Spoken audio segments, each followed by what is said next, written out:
people than in the conference rooms of any elite. Sam Seder. They are unanimous in their hate for me, and I welcome their hatred. We must guard against the acquisition of unwarranted influence, whether sought or unsought, by the military-industrial complex. The Majority Report with Sam Seder. Ever get the feeling you've been cheated?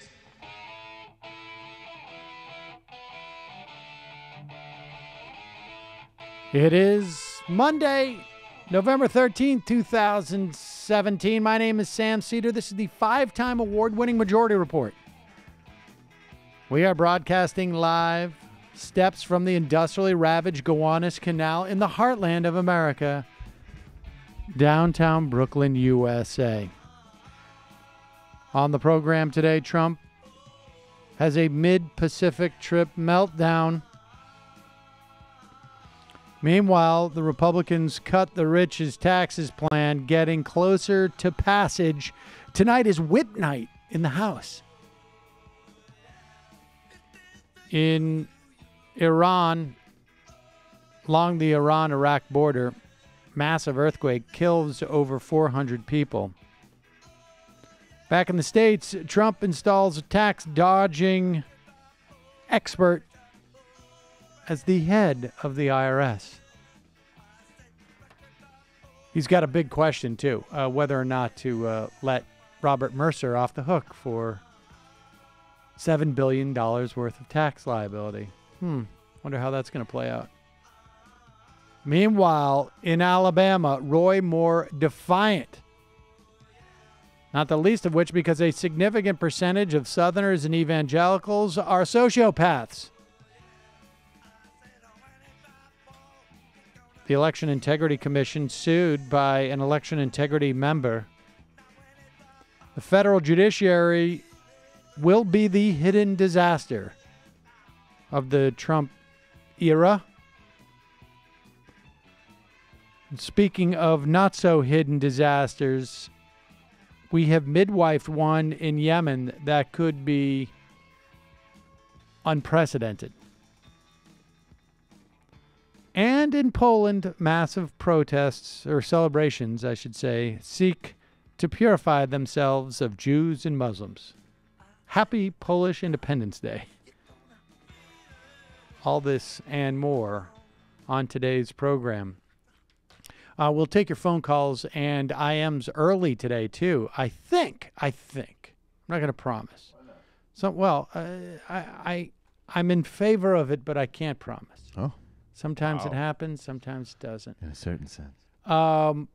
We should say that there is reports that we're hearing that there may be another accusation about Roy Moore that will drop today. Unclear what that is. We'll see.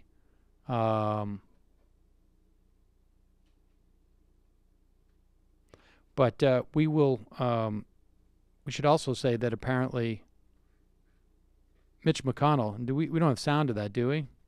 Mitch McConnell said, "I think he should step aside as of today." You have him saying he believes. Okay. All right. Well, we'll play that in a bit, and I think it's because they're starting to see the same polling that others are seeing, which suggests that Roy Moore may be in trouble in Alabama. I don't see how they get him out of there unless it's like some type of very, very nice sinecure. Maybe like he ends up... He actually did something nice for a black person once? No. I'm saying that maybe they end up... I don't know what a guy like that would want other than probably it appears like to be set up in a nice job where he gets access to younger women. He wants the Senate. But I suspect that this is there's not much else that he can Put get. you in charge of some hustler clubs? Right, indeed. Judge Moore?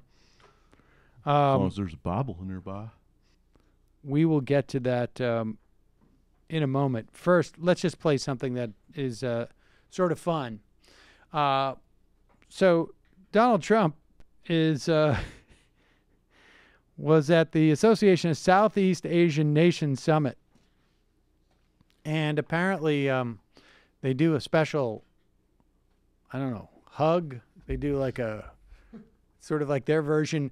I know that I don't know what happens now, but certainly back when I was 13 at all the bar mitzvahs, they would everybody would do the hustle, and everybody would put their hands on the shoulders of people in front of them, and then I think you kick to the left, kick to the right. I'm not exactly sure what it was, to be honest with you, because I was a little bit anti-disco at the time. But be that as it may, apparently they do a version of this at the Association of Southeast Asian Summit where they hold hands. Now, what do you do if the main stories are the ones I read off today, which involve a tax plan that cuts the taxes of the extremely wealthy in this country? You've got a Senate candidate that a significant amount of the Republican Party is standing behind, even though it is clear. And we'll talk about that CNN. Do we have that CNN clip of the friend who said, yeah, I sent that to you guys? Of the CNN guy who, friends, oh yeah, it was well known. We always thought it was weird that he liked younger girls. I mean, it's quite clear. What do you talk about? Well, do you talk about the fact that Donald Trump is getting on Twitter and calling the leader of North Korea fat? No, you don't. He didn't call him fat. He held off of calling him fat because he's trying to be his friend. Right. Get your facts straight. There you go. Do you raise the specter? No. What you do is you say he is being attacked because someone took a photo of him. Here is Fox and Friends delving into this, going into the weeds. It's no secret that the New York Times has not been very friendly to this president or to this administration. We have a perfect example. So the president was traveling or is traveling on this Asia tour. Look at this photo. This was published by the New York Times photographer Doug Mills. He tweeted out this photo. Pause it. And this was I should just tell you that there is a photo of these leaders, including Donald Trump in the middle, crossing their hands. Apparently, he had a tough time crossing his hands doing this. He had to do it like 2 or 3 times. But that's not, I guess that happens. But because he's standing next to because he apparently wanted to, because these things don't happen by accident, standing next to the mass murderer, right? I think it's fair to call this guy a mass murderer, Duterte, of his own people. Trump can't reach him because he's short. And I guess they're both shorter than him on either side. And it appears as if he is hyperextending his shoulder, like his shoulder's going to pop out. And so he's got a little bit of a face on that shows concentration. He's got a bit of an awkward grimace. And this, of course, is basically, according to these guys, well, I mean, let's listen. a family photo of the president with other world leaders at the Association of Southeastern Asian Nations Summit in Manila. And if you watch the video, look at this picture. It looks like the president's uncomfortable. He's not smiling. But if you watch the video, do you see that face? I watched the video earlier, didn't even notice that. Look, he's smiling there. Hey, how you doing? Talking to the guy and still smiling. They snapped the photo when he was making that interesting, awkward face. Well, what's interesting about it is this same photographer who tweeted out that image of the awkward face, President Awkward Face, is Doug Mills, who on Friday posted just a blank frame because he said, this is what our coverage looks like today, no coverage. That was from the APEC forum meetings, and he was steamed about that. And so the Washington Post said Monday, Mills got his revenge with the family photo, trying to make the president look awkward. Right. In fact, here's what the Washington Post analysis said. The analysis from a story, not an editorial. Trump's awkward grimace reveals the messy reality of high-stakes geopolitics that an airbrushed official portrait of the family would gloss over. Photos like these can help remind us that there are different motivations and different levels of comfort on the world stage and at play behind the scenes. Well, when you watch the video and you see that photo, it's obvious what they're doing. They're trying to portray him as being awkward, like they just said, and they want him to be remembered in this light. Here's the thing. I think if there's anything that stands out about the photo, it's that Medvedev can't do it. He's standing like this. You're supposed to cross your arms. If President Trump had gone like this instead of like this, they would have said, oh, he thinks he's above everybody. It's this America first. You know, ultimately, Brian, after the election, Mr. Medvedev would be more flexible. Right, absolutely. So maybe and bendable and lose his spot to Vladimir Putin. So, by the way, is it President Trump's fault he's 6'3"? Deep cut. Yeah, I mean, these guys. I guess we all we would need to do is ignore every single thing else. And if we ignored all those other things, then that picture would be the one that would label President Trump awkward. Well, it's not the posture he's in when he's shaking Duterte's hand. That's the story here. It's that he's obviously excited to be positioned next to Duterte on stage. This is the way this works. There is no way that was not a planned positioning. When you take these photos, this is everything. Duterte takes that photo back and shows, look, Donald Trump straining to shake my hand. He's so excited. And that has real value to a guy like that. That's why it was such a big deal that he was invited to the White House. But let's not talk about that. Let's talk about how there's a hit on Donald Trump. You're going to try and make him look awkward. Oh, my God. I want to touch on this. I don't have a lot to say about it, but it's an important story that in this era, we don't, gets avoided easily. You are aware that for almost 2 years now, right? The Saudis have been bombing Yemen. Is it 2 years? It must be almost 2 years now. We, of course, have had our drone program, but there has been intense fighting where a Saudi-led alliance has been fighting the Houthis. And they have, the Sauds have established, I guess, in their coalition, has blockaded the air, land, and sea means in which to get food, I guess, to Yemen, among other things.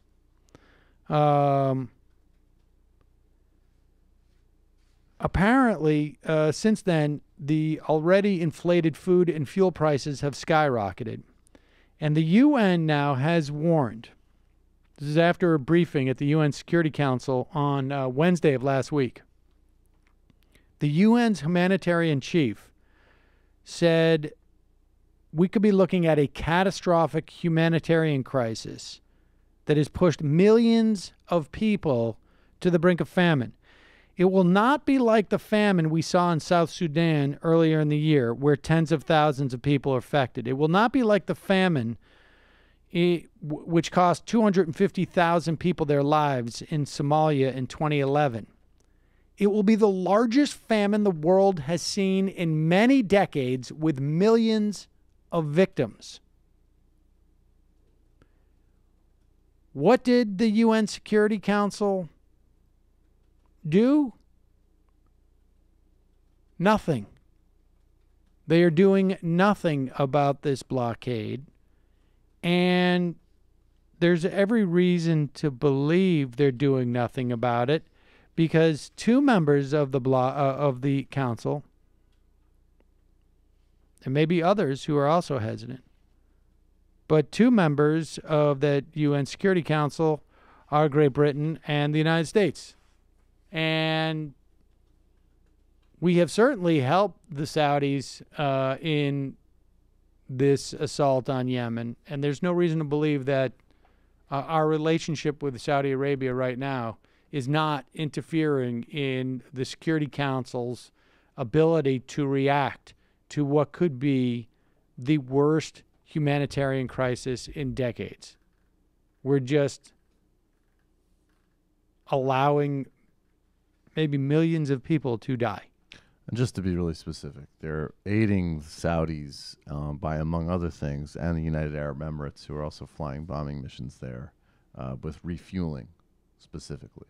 So we're helping refuel these planes that are conducting these operations in Yemen. In addition to blocking any type of condemnation, obviously, under the Security Council, and in addition to, I think it was a couple months ago, approving a new sale of an incredibly sophisticated arms package to Saudi Arabia. So just to fill in some details. And, you know, I mean, in this era, you know, stories like this get completely buried. There's already cholera outbreak. And so, I don't know, it's at the very least, call your congressman, your representatives. I mean, I don't know, honestly, how, you know, other mechanisms to create pressure. But if you're aware of one, send us an email at majorityreporters@gmail.com. We're going to get to the where we are with the tax, the Republican tax plan. I think this is going to pass in some form or another. I think they're going to pass this. We'll also talk about Roy Moore in just a moment. I also want to get to the story about the tax dodger who's now been installed head of the IRS. And one of the big things he's got to do is sit down and figure out how is Mercer going to pay his $7 billion worth of tax liability. We may be looking on a pennies on the dollar type of situation. Why doesn't he support Milo anymore? Maybe he should pay more of his bill back. You know what? I have a feeling he probably is. Probably. Oh, secretly. Folks, have you ever walked by a newsstand, seen a stunning magazine cover that makes you want to stop and peek inside? You don't have time. Sometimes you're at like the only time I get to look into magazines is and check out magazines that I wouldn't normally look is at the airport. If I get there early enough, right? You walk through that, whatever, Hudson News. You look at the airport. Maybe that's just in New York. That's a New York thing. But whatever. They all have their own places. And you check out, maybe you find a magazine you like. Well, you don't need to do that if you have Texture. The Texture app. Not only do you get a peek, but you get the whole magazine. Plus unlimited access to over 200 additional premium titles like Time, The Atlantic, The New Yorker, Wired, Family Handyman in my case.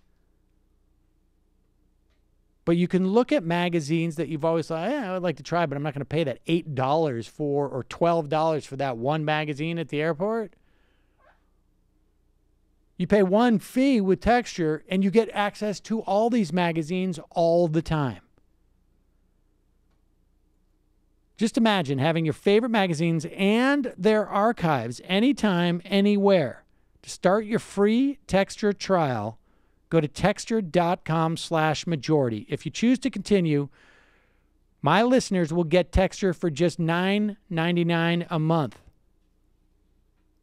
That's 30% off their listed price. $9.99 a month, and you get 200 magazines.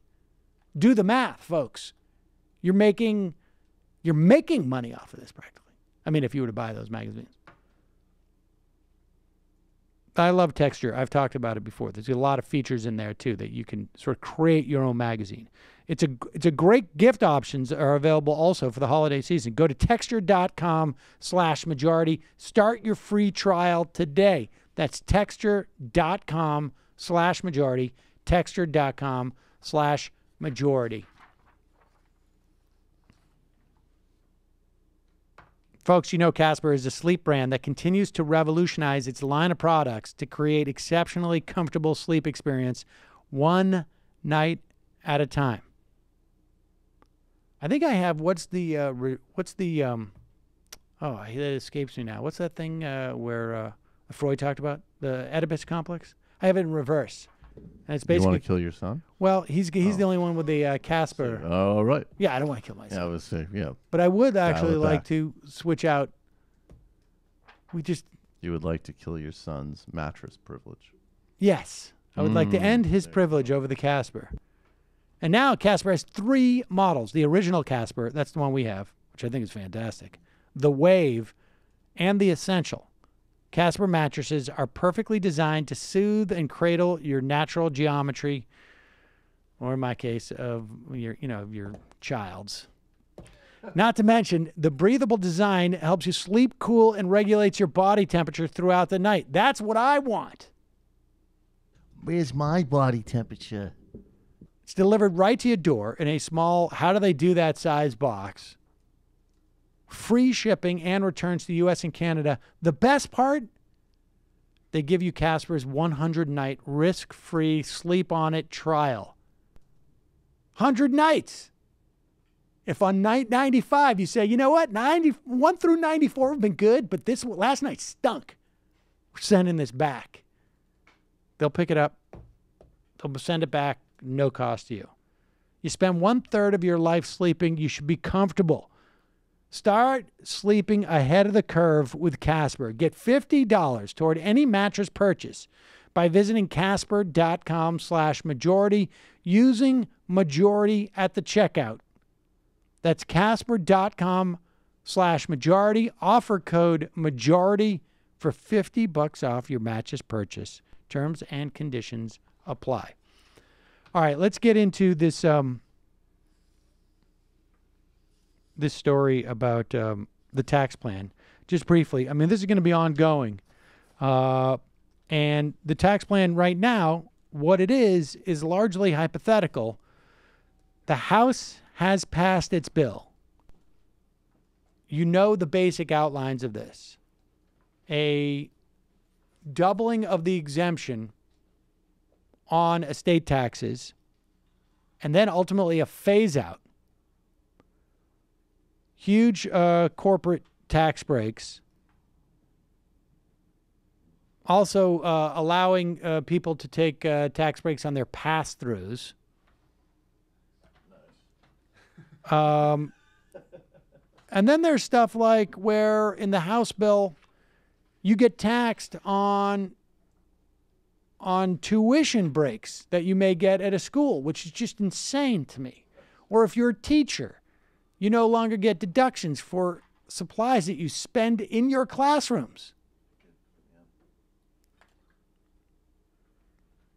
There are, they raise some of the tax credits for lower income people and middle income people, but it's basically a big giveaway to rich people.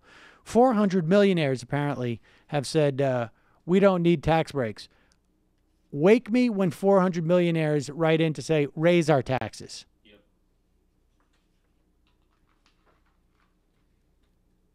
However, 8.3% of taxpayers will pay more in taxes in 2019 and 22% in 2023 under the House bill. And I got news for you. Guess who those taxpayers are going to be? They're coming from the lower end of the income distribution. Surprise, surprise. Surprise, surprise.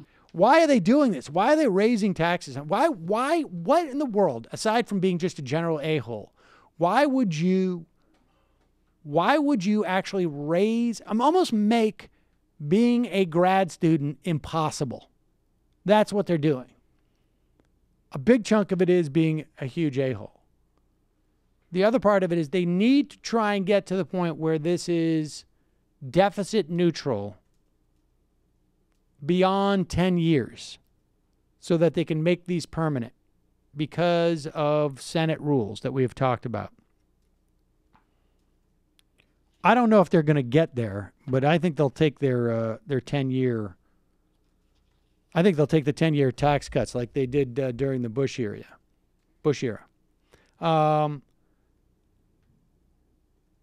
There is some concern by conservatives. Well, if you just let companies write off their capital investments for 5 years, it won't spark growth unless this happens forever, because they still believe in this magic Laffer curve thing. Republicans in New York, New Jersey, California, some in Illinois, still are worried about the state and local tax deduction, but everything I've been reading suggests that the Republicans don't seem to care. Now, remember, they've passed the bill, but it's going to go to the Senate, and then it's going to come back. So it's easier to take this vote right now because it's going to come back. It's going to change in conference. And they're doing a whip count in the House tonight. I don't know if they're going to take like some type of, they have people vote on a bill or how they do that. But there have been reports that some of the New York Republicans have not been approached, which suggests that they have the votes they need in the House. The Senate doesn't allow for any deductions, even with a $10,000 threshold, because senators aren't as worried about these things as House members are. So the tax bill will see a vote in the Senate Finance Committee within the next few days. The House plans, I should say, to vote on this by the end of the week, based upon what they see tonight in a test vote. And, then it goes to, once the Senate passes, then it goes to conference. And I think there's going to be a big, I think there's a good chance that this thing is going to pass. The only interesting question is, and there was a New York Times piece about this, they are looking for a model put out by any economist. So if you're out there, this could be an enterprising situation for you. Any economist who can suggest that by cutting taxes, they will actually generate more revenue than they would have with taxes high. This is the Arthur Laffer Kansas tax plan. And they just want somebody who has a model that suggests that it will be there so they can try and sell this to what is the essentially the CBO, so that they can make this tax cut permanent in the Senate. So the Times has a story about it, because so far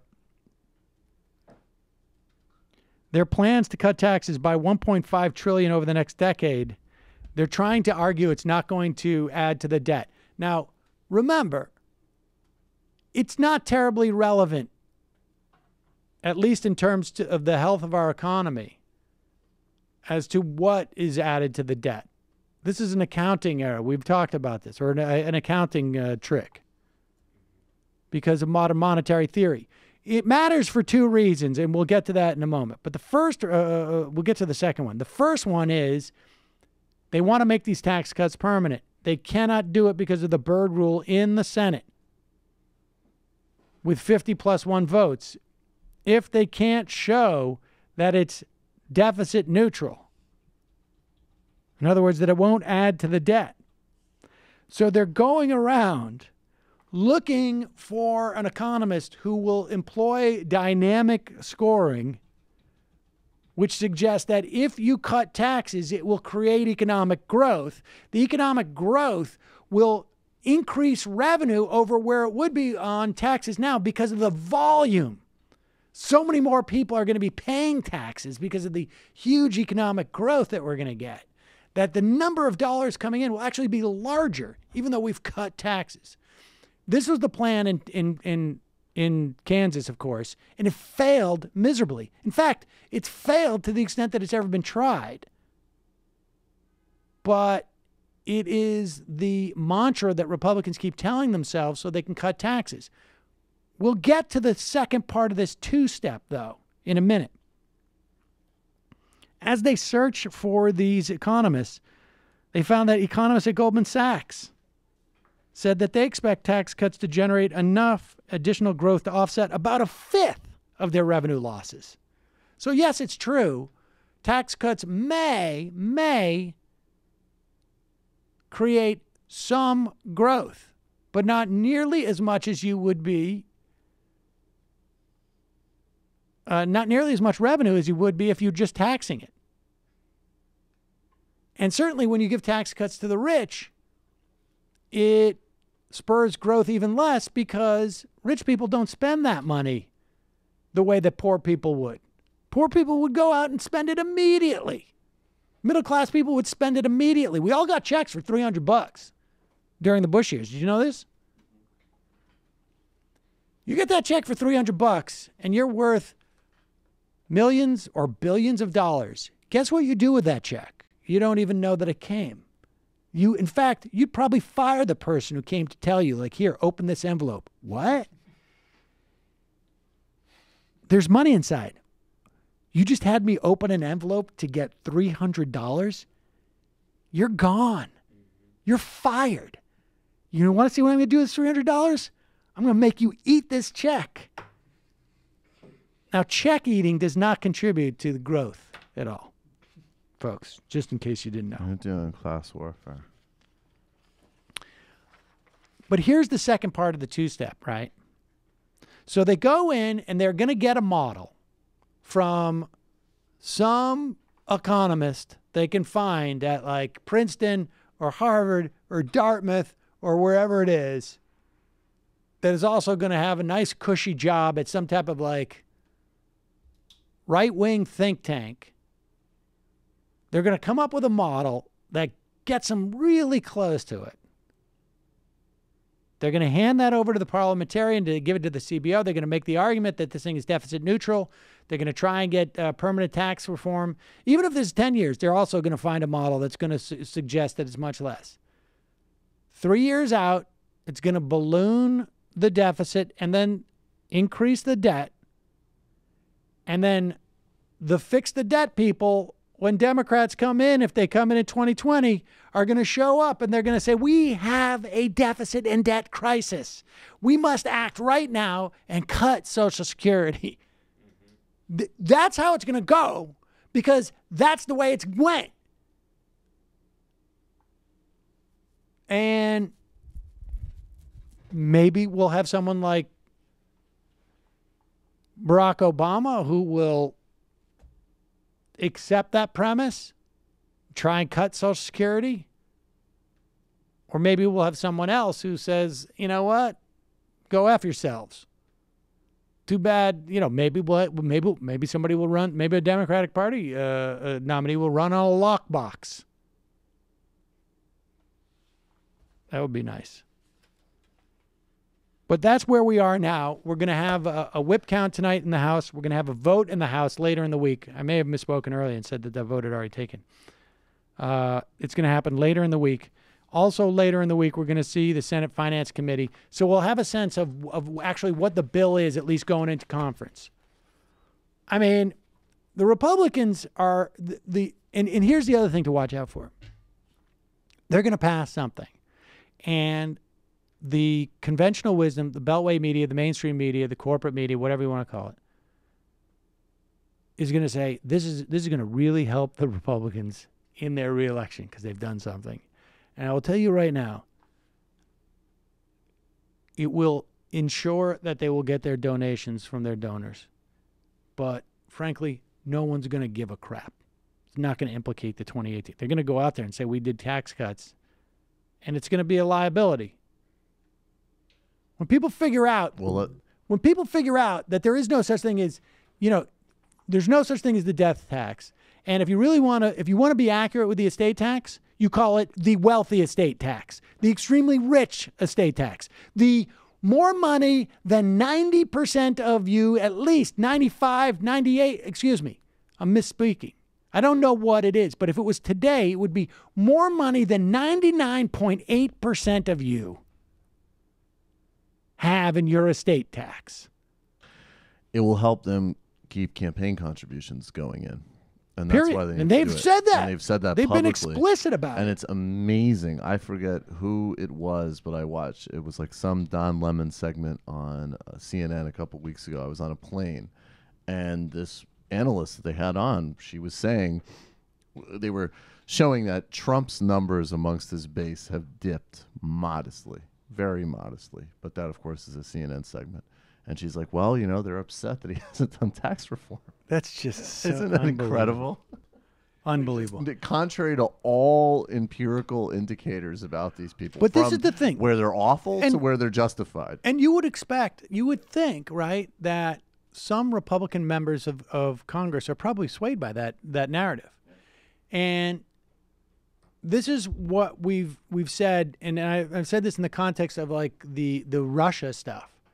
There are some narratives that actually play with members of Congress that are only helpful for members of Congress. The rest of us are just sort of like, we're just along for the ride. We're just parts of the pastiche that make it more palatable to them. And this is one of them. This is just one that has been generated to get Republicans to vote for this. Because I don't know. If there's a decent candidate out there, you should be able to pound them over the head over this stuff. And Chuck Schumer's out there now telling moderate Democrats, people like Joe Manchin, Heidi Heitkamp.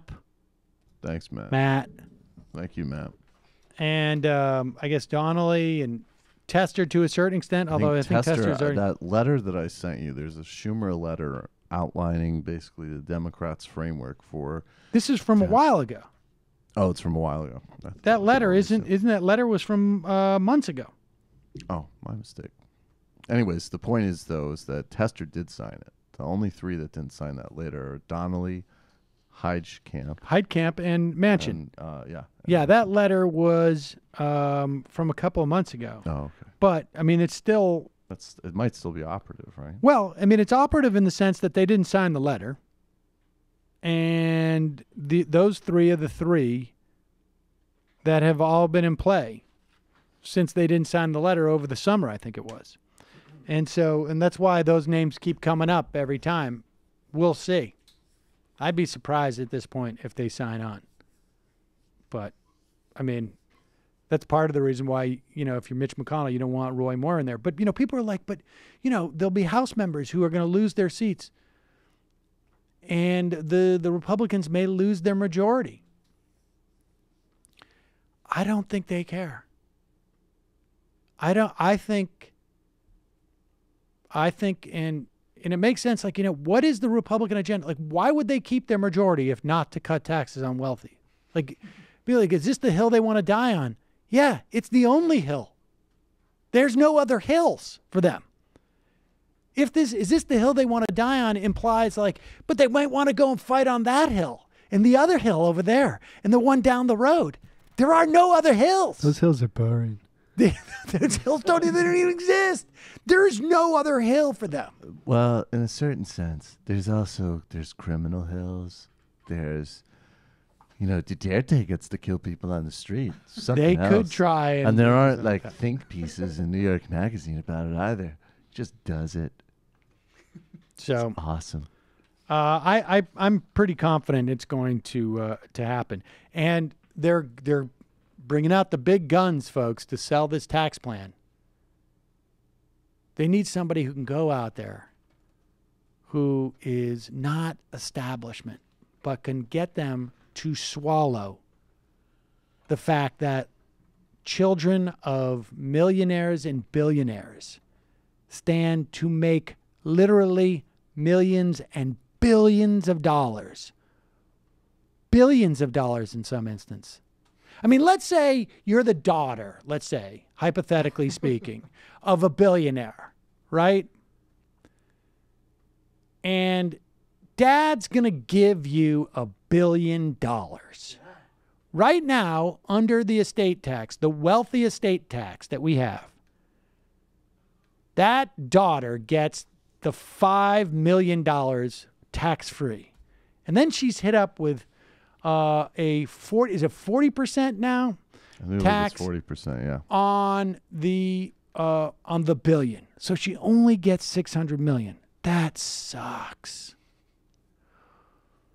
What you want is to get the full $1 billion without having to pay a dime in taxes on that.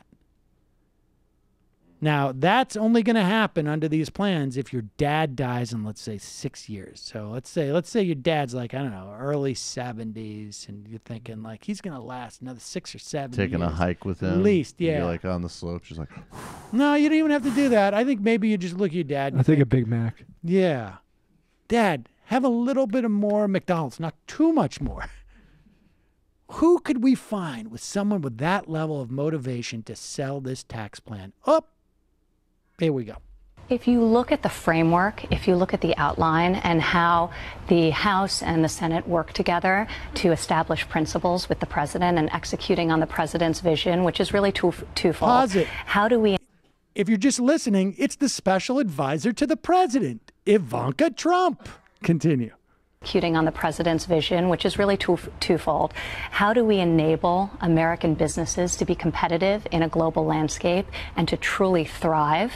And we're doing that through aggressive tax cuts for corporations and for small businesses. For small businesses, it's the lowest tax rate since 1931. So it's going to be an incredible boon to small businesses and to our larger employers as well.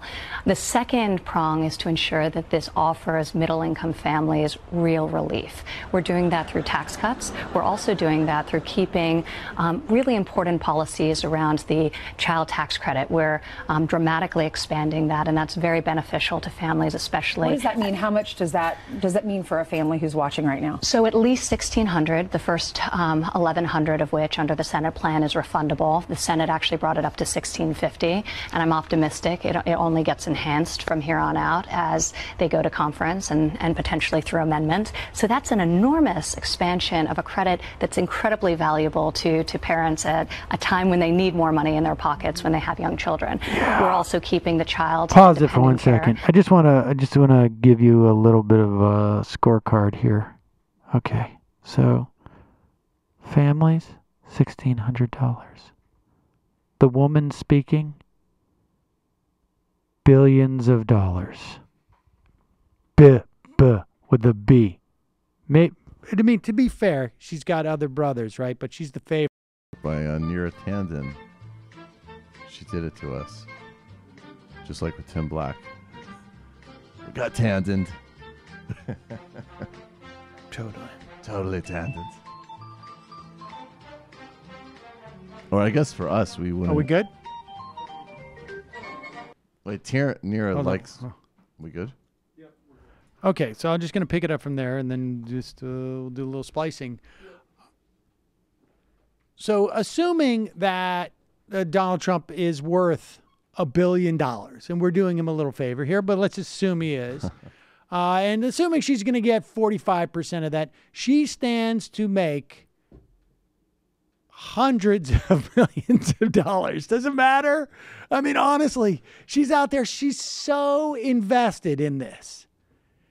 And do you think it's because she cares about the average family getting $1,600, or do you think she cares because she stands to make $3 to $4 to $5, let's just even say $100 million if they can pass this thing? Continue. Dependent care tax credit, which is great, particularly for working parents and disproportionately working mothers who need childcare, and the cost of childcare is enormous in this country. On average, 30% of family income goes to childcare, which is unsustainable. So keeping that credit, keeping the adoption credit, doubling the standard deduction will provide enormous relief for so many families. Right. So taking that to $24,000 and $12,000 for an individual. So the purpose of tax reform is to provide middle-income tax relief and to enable our businesses to grow and our economy to grow. And we think this is going to happen. That's great. And, just one of the side benefits to tax reform is that I personally make hundreds of millions of dollars. So, but I did come out today early in the morning in New York to sell this to you. So, Paul Ryan just released a video on Twitter a few moments ago where the tally runs up and it says an average family of four in America will save $1,200 on taxes. I mean, look, $1,200, it's nice to save that. And you could get to that $1,200 and not worry about the deficit, supposedly, by also not giving away hundreds of millions of dollars to literally Like, we could have one representative from every family who is going to get that type of relief, and you could almost fit them all in here. It's sick. It's sick.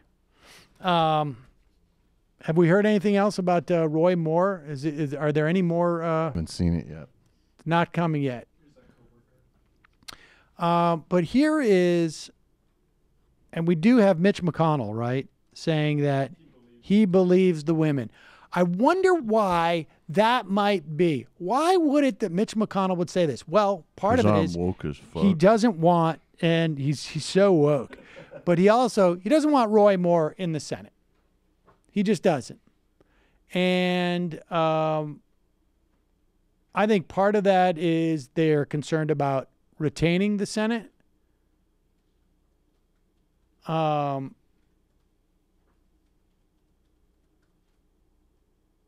And so he is concerned that Roy Moore being in the Senate may actually hurt Senate pickups in the fall.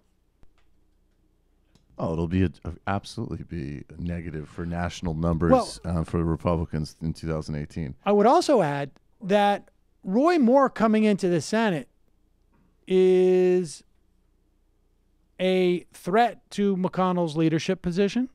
Roy Moore coming into the Senate is a threat to just about anything he wants to do, even tax cuts. He also doesn't respect my non-disclosed lifestyle or my Asian drug dealing in-laws. So there's a lot of objections that I have to Roy Moore. He's totally not with the times, and there's a lot of toxic masculinity he exemplifies. It also may have something to do with, and it's a very hard argument to make that we shouldn't believe it based upon this CNN report. Now, Alex, you're hearing about others that are coming forward to corroborate at least parts of this report, including a former co-worker of Roy Moore's. That's absolutely right. A former co-worker who worked alongside Roy Moore in the late 70s and early 80s says that she believes these women. She was the deputy district attorney in Etowah County at the courthouse where Roy Moore was working. She worked alongside him, as I mentioned. Her name is Teresa Jones, and CNN reached out to her, and she told us it was common knowledge that Roy dated high school girls. Everyone we knew thought it was weird. We wondered why someone his age would hang out at high school football games and at the mall, but you really wouldn't say anything to someone like that.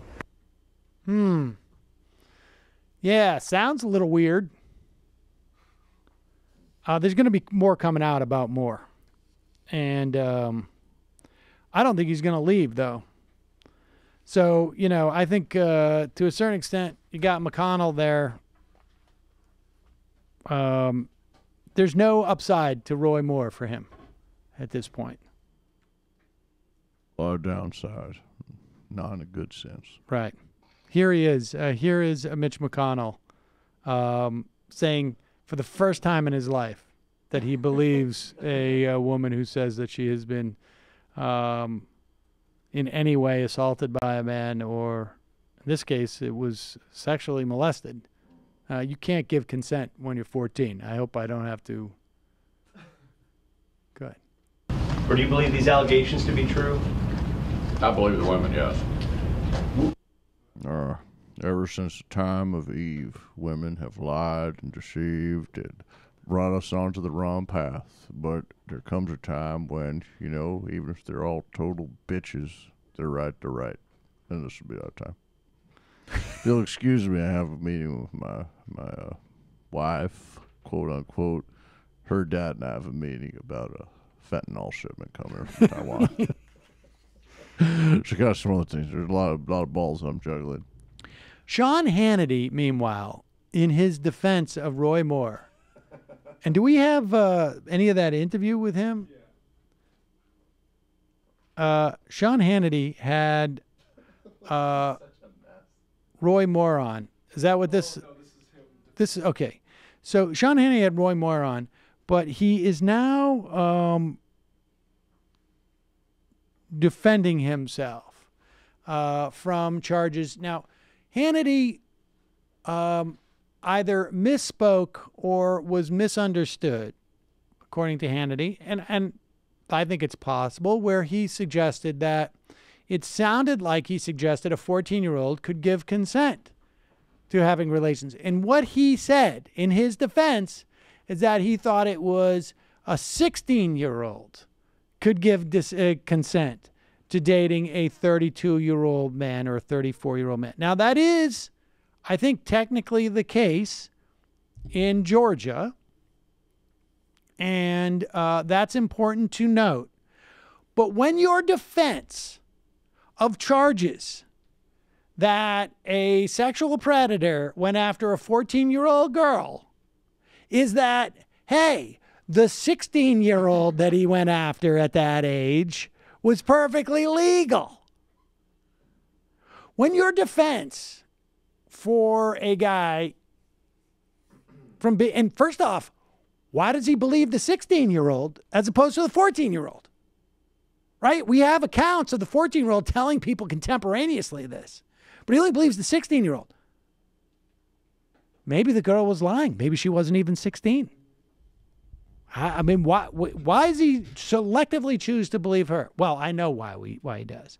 But when your defense of a guy from not being a child molester with a 14-year-old is, but the other girl, if she's old enough to set the table, she's old enough to play. When that's your defense, you may have a bit of a problem. Here's Sean Hannity. And other people just do it. Do some people do it for political reasons? How do you possibly know the truth?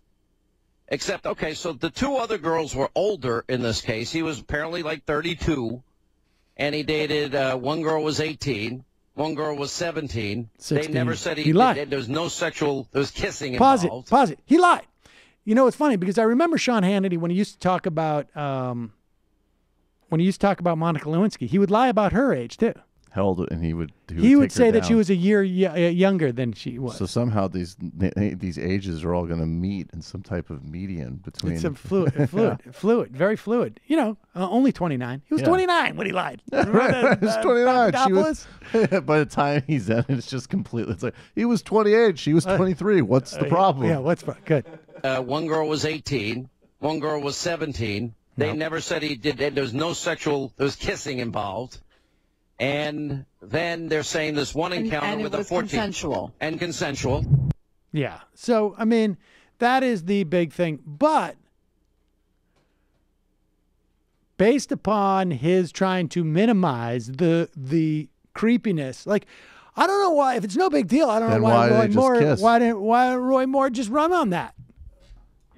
I want Sean Hannity get out there and go like, look, I would vote for a guy who seduced my 16-year-old daughter when he was age 32. And it's not like there's not a regular a pattern of this.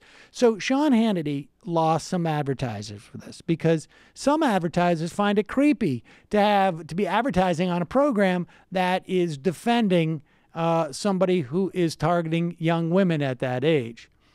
And one of those people was Keurig. They make the one-off coffee machines. For a while, we were using one in here. Somebody sent me one. I think Brendan's been using it again. Well, he's using the big pot now because Brendan doing a lot. Through a whole pitcher a morning. But here it is, Sean Hannity now promoting people destroying their coffee makers. In fact, I think he's to say he's buying them to destroy them. But here is a deplorable who is going to set up his Keurig coffee machine in his garage. And you really can't hit golf balls in an enclosed environment like this, so I believe this will work just fine. Now, first thing you want to do is set up your ball, get a nice wide stance. Get a good wide stance, take a firm grip, and you want a good full body turn, one-piece takeaway so that you can really crush this thing. Now here we go. It's got a golf club. Seems to have a pretty good swing. I believe that'll do it. Now, if you work with this club regularly, drink lots of black rice. There you go. I hope That's he one has someone there to example. clean it up. Because that's Yeah, such a loser move. He has to clean it up by dumb himself. it is. What a moron. I came into the office early to put Sean Hannity's face on all the Keurigs this week, someone tweeted out. And someone made a video of someone That's Stefan throwing a... Bellieu.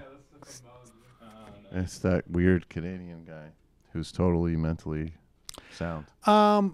This is so bizarre, but... Was it you? You know, Hannity throws a football out. Yes. At the end. Is it you that told me that he used to be a tennis ball? Oh, is that right? And Ale, because Hannity actually is more into tennis than football, and Ailes apparently was like, "That's a pussy sport." That wasn't a Throw profile of football." him. There's no doubt in my mind that is all like, let's throw the football so it just buffs you up a little bit. Here's a football. Age of consent's 15. I'm a man.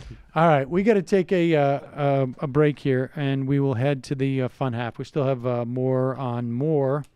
We got a great Vic Berger video. Oh, this is the best thing. We should get to that promptly. All right, we will get to that pretty quickly. And we will get to your calls. I'm sorry, folks. We got messed up by some technical. We're going to find out what's going on with that. Figure out what the That's hell's not going good. on. It's not good. Look, Do we have a know what time service it happened last time? Well, we'll talk about this off show. All right, folks, going to take a quick break. When we come back, we'll be on the fun half. Hey, just a reminder, it's your support that makes this show possible day in, day out. When I call our cable provider and start throwing my weight around about getting the internet service to be right, they get intimidated by when I tell them we have so many bosses here. I call up and I say, my bosses are going to get mad at you. You can become a member at jointhemajorityreport.com. Also, justcoffee.coop. Fair trade coffee, tea, or chocolate. Use the coupon code majority. Get 10% off. Hey, now's the time to go get your Christmas gifts. And hopefully we'll get the website up shortly, and we will have a more comprehensive list of our sponsors. But so you can go and shop at those places if you're in the market for those things. Get some discounts. Also, if you purchase your stuff through any of the major online retailers, MajorityReportKickback.com. Always a nice place to visit for our affiliate links. And don't forget tomorrow night, TMBS. Who's going to be on tomorrow night? Do you know? Ben Mankiewicz and Sarah Jones of the New Republic. Ben Mankiewicz and Sarah Jones of the New Republic. All right, folks. See you in the fun half. 646-257-3920 is the number.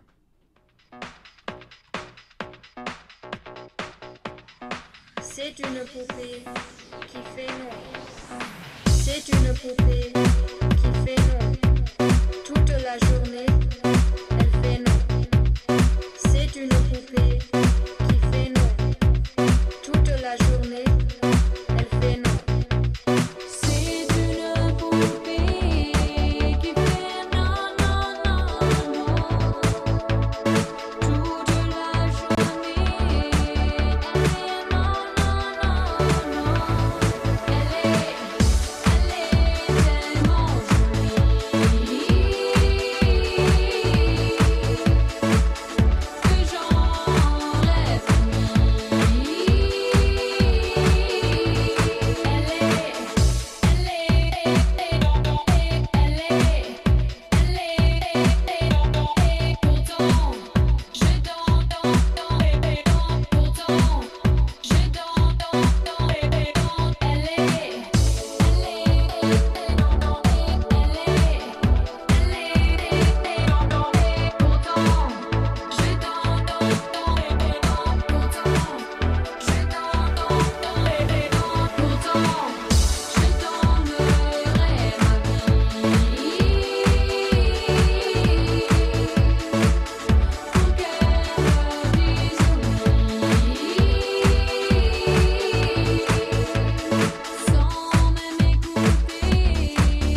are back.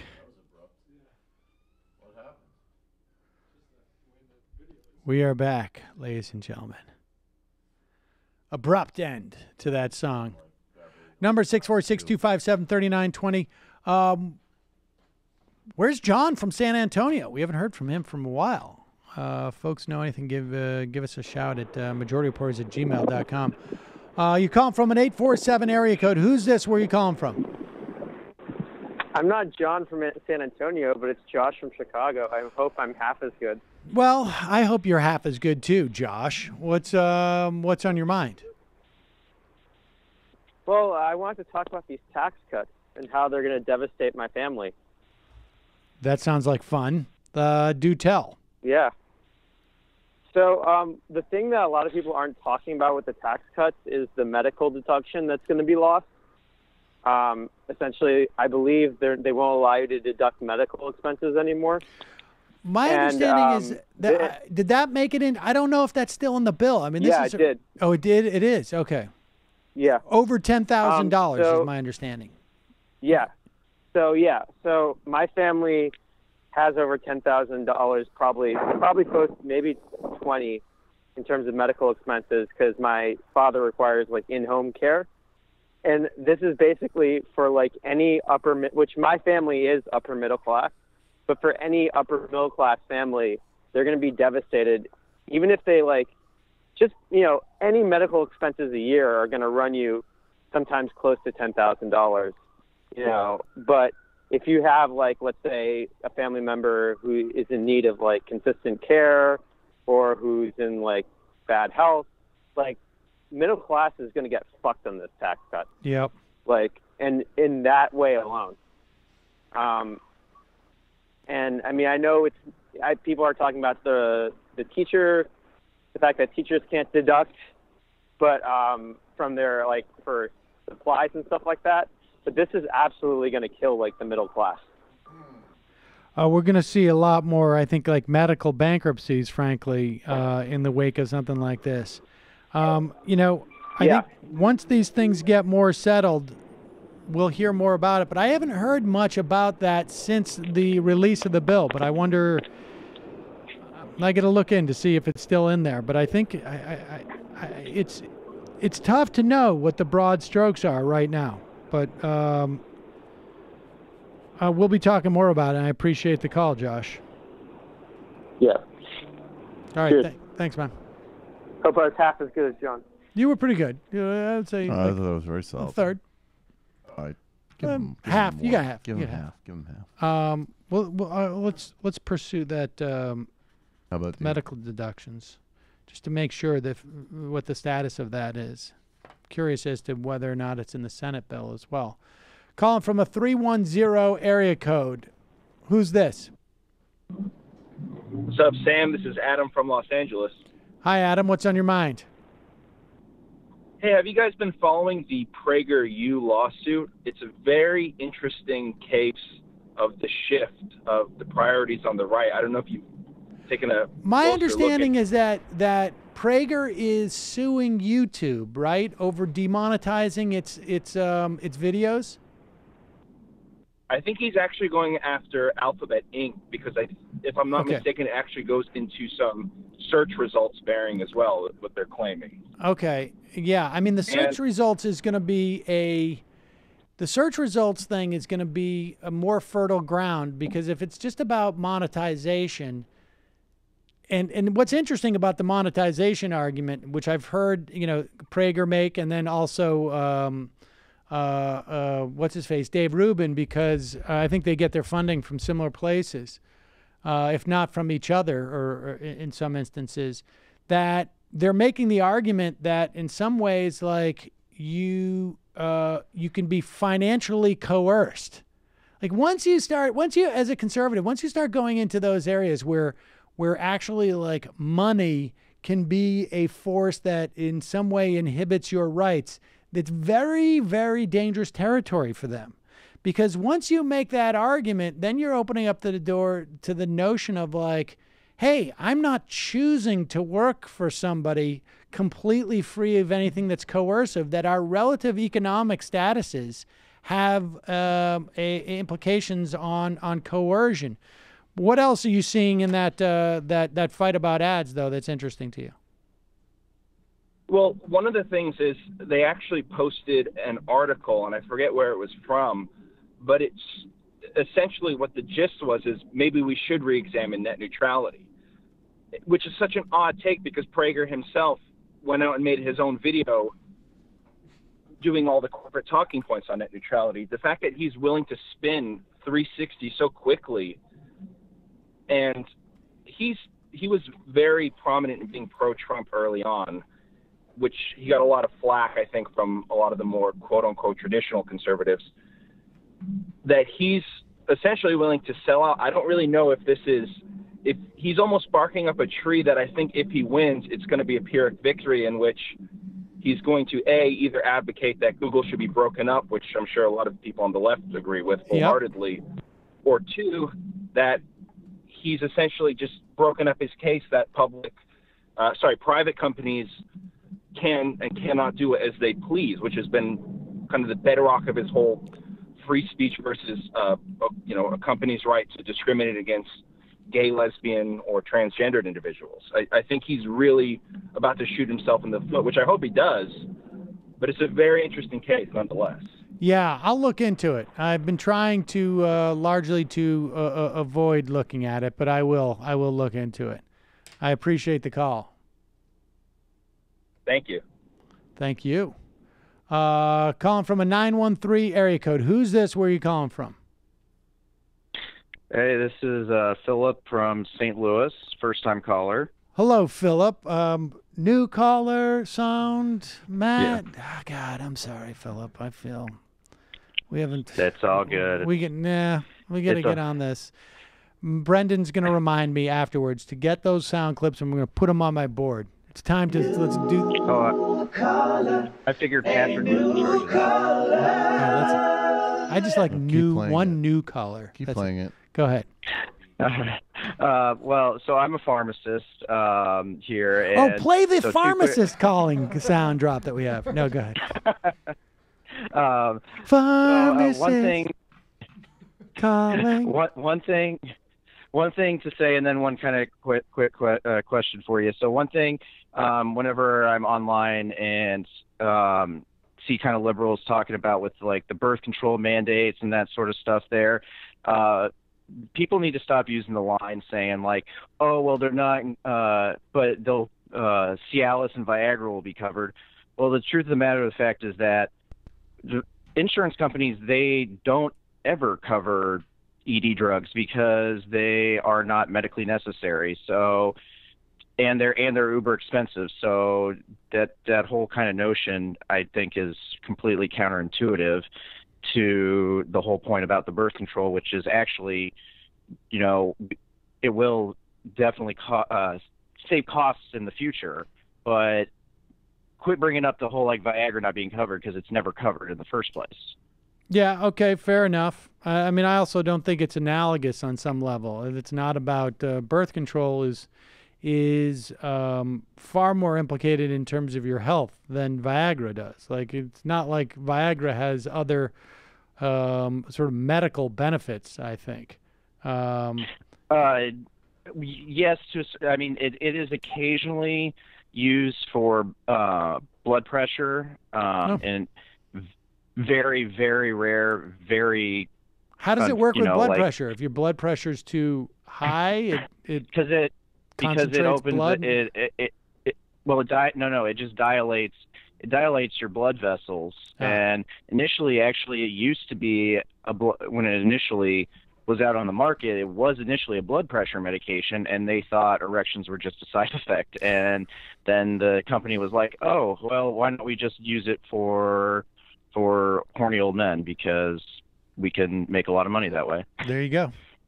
The power of American innovation. Oh, yes. So my question was, it's back to an older story thing that you had mentioned. It was back with some sort of like drugs that they like found in a warehouse. Oh yeah, I did. It was an episode. I think we ran that on here, but it was I think a guy named Marshall. I can't remember his last name at the moment. He wrote for ProPublica on expired drugs. And there was a story where the I think it was the U.S. military, if I'm not mistaken, or I think, found a warehouse of drugs that had been unsealed or remained sealed, and they tested a lot of them. They were old, extremely old.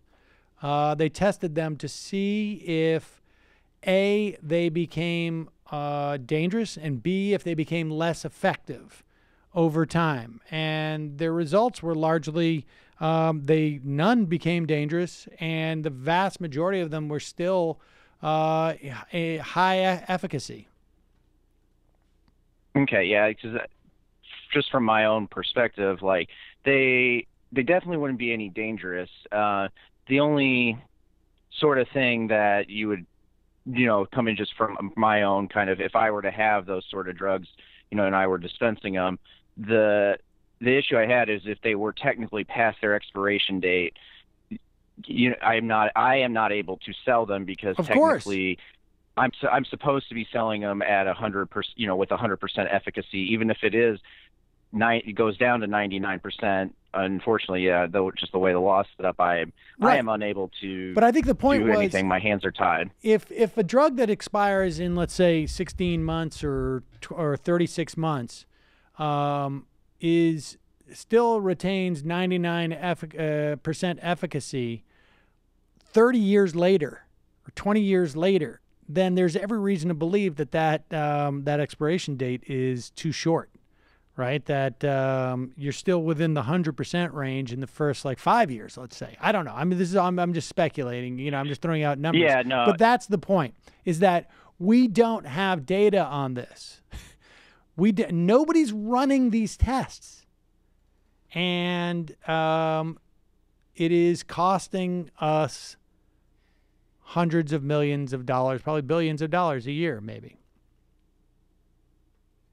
Okay, yeah, I'd have to also see kind of also what sort of drugs. Yeah, look into it. It's the story was ProPublica, but just Google around, you'll find it. Okay, all right. Thank you so much. Appreciate the call. Left. Oh. But it's also good to know, look, if you have a bottle of whatever it is, ibuprofen or whatever around the house that is expired, at the very least, you can take it without it being dangerous. Mm-hmm. It's just that it may not be effective, and then you run into a problem that you're taking a drug to address something. So, calling from a 509 area code. Who's this? Where are you calling from? Hello, 509 area code. Who's this? Where are you calling from? Yeah, this is Ronald Reagan. Ronald Reagan, what's on your mind? I really like that last call. I like the part where you pretended like you didn't know Cialis was not covered by insurance. Boom. Thank you. Are you? It was for blood pressure. I had no idea. Did you? The boner pills work. Did you? Now, are you making this phone call from the back hallway in your office or something? What's going on? You're a little bit muffled. Oh, you have issues with my sound quality? I have issues with your sound quality. Yes. Okay. Can you hear me now? Yeah, it's not good. Yeah, that's better. Okay, so I wanted to call, there's a lot of stories about sexual malfeasance and sort of a cultural awakening that's happening. One of the stories that's been sort of underreported is... Your sound is getting worse again. Your sound is getting worse again. Okay. How about if I just shout? No, it's just muffled. Volume's not going to do it. Just back off whatever you had done just a moment ago. Okay. Well, if it doesn't work out, you can just hang up on me. Okay. So, one of the stories that kind of concerns me is the sexualization of the Stranger Things kids. Have you heard about this? I have not. I'm not familiar with the show. What's the name of this particular program? This is Judge Moore here. Stranger Things is a show on Netflix, and it's got a young cast of young teens. And, this joke's not going to work if I have to explain it. So I'm just going to let that slide. All right. God damn it, Sam. Oh, but you All almost right, got there well, better with your sound. But, yeah. Yeah. Well, Shit. why don't you go fix your phone? How about that?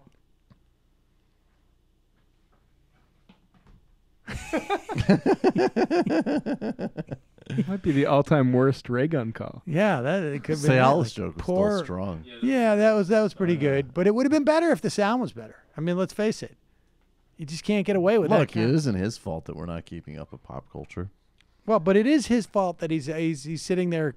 Right. Have you heard about Stranger Things? Is this I was better? Gonna connect that to okay, is this better? Carter Page joke. Yeah, that's better. And then Okay. tell you it was- Well, I happen to think that's the way he did it. Here is, just in case you have not been keeping up with your Breitbart Radio subscription, here is Steve Bannon on Breitbart News on Saturday of this week announcing that they are sending 2 reporters down to Alabama, essentially to, he doesn't explicitly say this, but basically what it is to threaten other women who might come out with information about Roy Moore.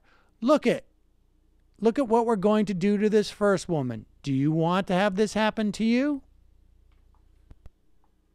All that stuff that Donald Trump got attacked on, they tried to destroy him and his family, the politics of personal destruction. It's the politics of personal destruction down in Alabama. Have you heard one issue debated down there? Have you heard anything? No. This is about destroying Roy Moore. And you know why they want to destroy Roy Moore? They want to destroy anybody that will step up and speak in your behalf, whether it's Donald Trump, whether it's Judge Roy Moore, whether it's Breitbart News. They're at full-out war. And you know what our response is? Bring it. Bring it. You have not seen anything yet. You think we're going to back down 1 inch? You are dead wrong, folks. I mean, they, it's in, this is obviously the plan. Right? They're just making it like these women are coming out. They're plants. They're making a mountain out of molehills. 14. Think of the numbers. What if the numbers were just reversed? What if she was 41? Huh?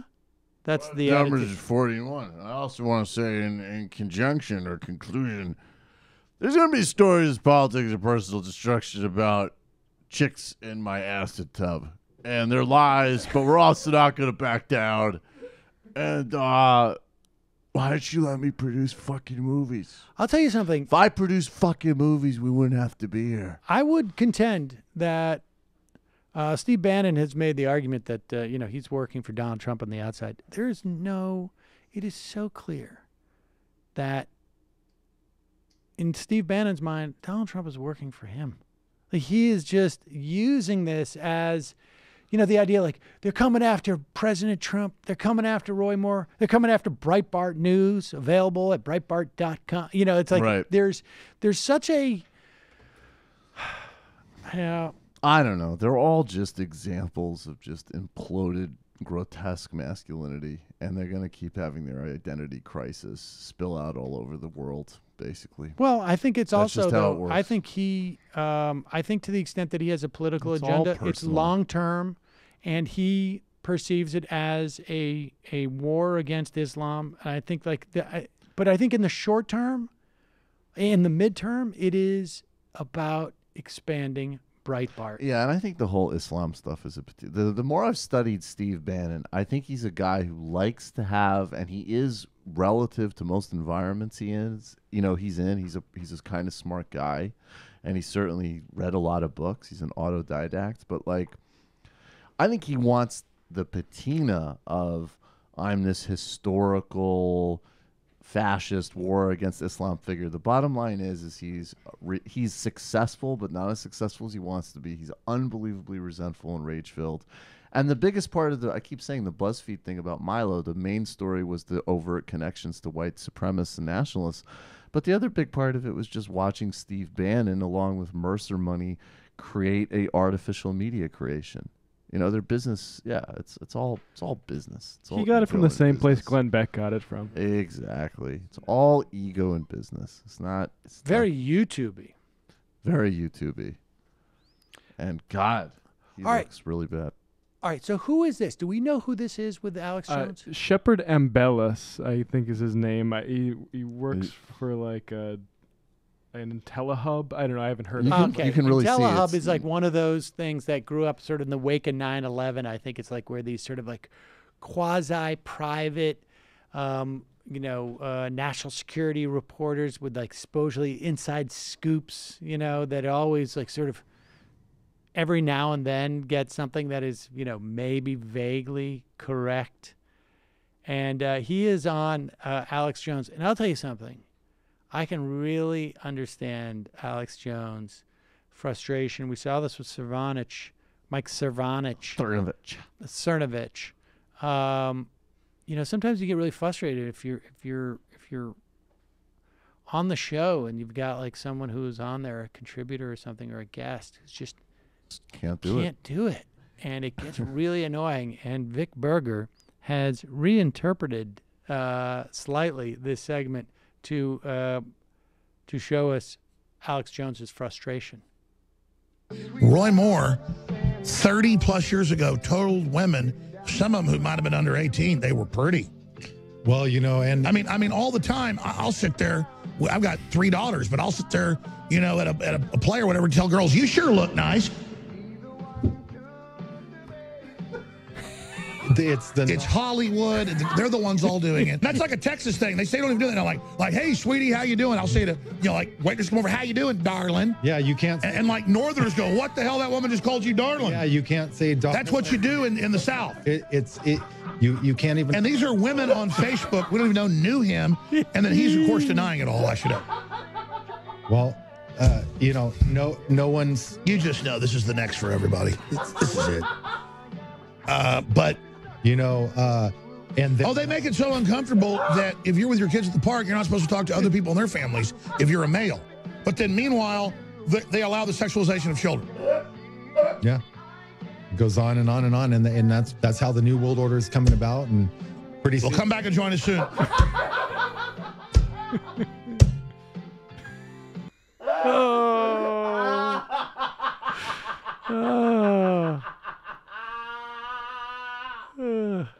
He's so good. Vic Berger is Come back and join us soon.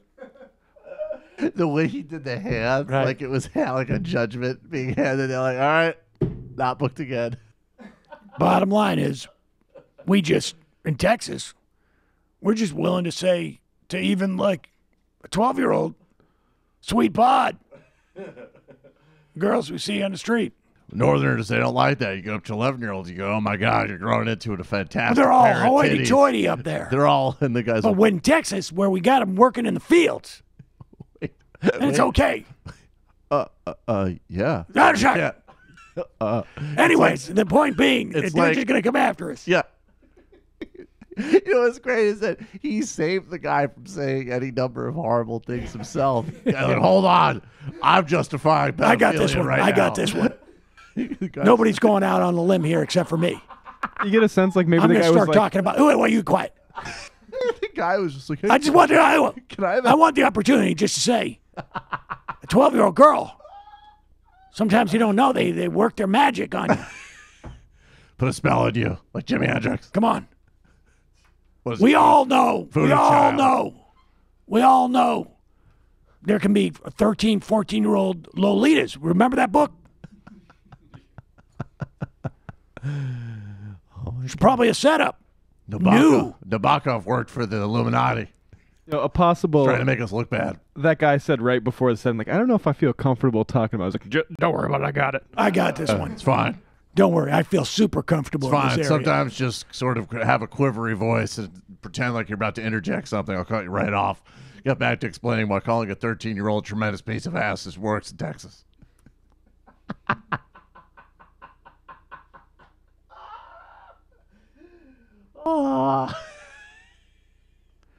There is It was so great the way you looked at him at the end of it too. Oh, like, God. like what?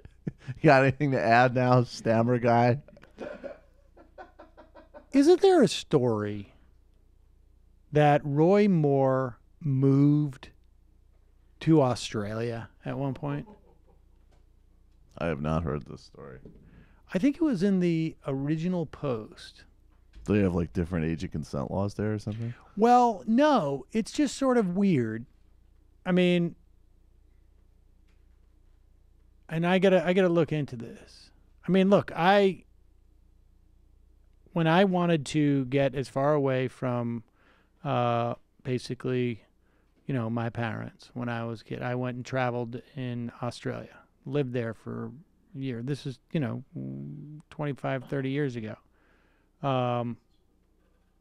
He went to Australia, I think, sometime around that time, after that time. And sometimes it's not so much you go to Australia or halfway around the planet to get to that place, as much as it is to get away from the place that you're coming from. And one has to wonder why a guy like that, in the middle of his career, I think he did this when he was in his mid-30s, takes it upon himself to, leave. Also, a convenient flight to Thailand. That's true, too. All right. Let's go to Comrade Jeb. Is that Hannity clip defending Moore? Notice how his title is GOP establishment spokesman as his position. Lastly, TMBS, the Michael Brooks sweater. People loathe the sweater. It's amazing. It makes Oh, me wanna really? wear Did it. you have a sweater? This sweater Oh, that apparently one? looks really bad on camera. Well, there you go. You wore it again. Housebroken. Went to see Fan Fred show Ted Leo in Chicago. Oh, cool. Great show. He talked a bit about the damage that will be done by the judicial appointments of this administration. Why is it Ted Leo is talking about this stuff, but you have actual Why is he political defined by commentator? fucking fear when Yeah, he's exactly. doing his show? Maybe if Ted Leo put down his guitar and voted for a fucking Green New Deal, then maybe we'd have peace in Yemen. But instead, you guys worship fucking Hillary Clinton. I mean, am I crazy? Am I crazy? Yeah, judicial Thought he might appointments. be a I'm great sorry, I'm not Friday fear-based. Bap, bap. Oh, he would be a good guest. Ted Leo would be a good fucking guest. You guys All can right, sit put around that and down have a on the little list. fear, have a little We need to fear put it fest. on the list. Have a little fear fest together. Umar Shami. Michael, been trying to get your response for this weeks, and I did send it while you were hosting as well. Please don't be a weasel like Matt was with the UFOs. I might want to be exactly that. What is the question again? Sincerely want to know your point-by-point response that you said you'd give. He will do this tomorrow. You Michael's got it. You know response what- that you know what? Denmark may be doing well with capitalism, but it comes at the price of third world exploitation was excellent. But can you envision a global system devoid of capitalism with a higher global well-being than currently exists, and the type of rapid high-tech progress necessary to protect humanity from the myriad of ways nature tries to kill us, asteroid impacts, etc.? And could this hypothetical society exist without fundamental changes to the way human beings behave, the likes of which show has routinely and correctly mocked libertarians for? Also, couldn't your criticism be addressed not by eliminating capitalism, by ramping up socialism on a global level? I would say ramping up socialism on a global level is definitely on my agenda, no doubt. But And yes, you're not addressing the thing. You're weaseling out like Matt did I'm when it comes to genuinely- I'm UFOs. confused. Well, I think He's Matt saying, is a he's total saying pussy on UFOs. his argument, I think, and you can answer this tomorrow, point by point, Point by point, please. is Shoot. in the absence of capitalism, Yes. do you think there will be, because capitalism tends to sort of provide solutions for a Right. smaller percentage of people, significantly Right. smaller. That's correct. I understand. And I think his argument is on those small, in that way, I think, and maybe you got to have it out with him, his assumption is that capitalism can address some of those crises better than socialism can. I am not seeing a crisis that capitalism addresses that is not under tight government incentive. Yeah, to the technological innovation paired with capitalism is a false. It's a failed model. So but I think also All I right, realize. but answer this then. Social Jewish warrior. There was an excitement in Sam's voice after Tuesday's election results. It was as if he had just heard his first Social Security report. Angry. Hi, Sam and company. With Republicans and people in general being so moronic, should people try to destroy the Republican Party so they never again get into power, or should people try and save and reform the Republican Party every time they do get in power? The pendulum does not seem to stop swinging from Dem and Republican in spite of how horrible the Republicans are. Well, look, the pendulum feels like it's swinging a lot because it has over the past 20-some-odd years. Really, we're coming up on like almost close to 25 years. But prior to that, Democrats controlled the House for 30-some-odd years, and it didn't swing back and forth. I think we could definitely do with 25 years of no Republican representation in our government whatsoever would be a healthy thing. I don't know look, what would you reform the Republican Party to be? Honestly, like what is it that they're doing? What is it that you think that a good Republican Party does? We get rid of the Republican Party. We make them a regional party so we can start to work on reforming the Democratic Party. You want to take the outside threat.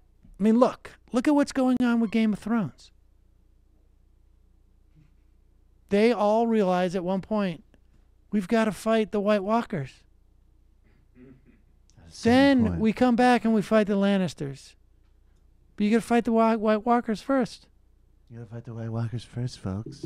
Republicans are the White Walkers. I said this was the whole point we made about how great it would be to be fighting a left versus neoliberal war right now. Of course. And then we would have a neutralized fascist right. Yes, but then the moon falls into Lake Michigan.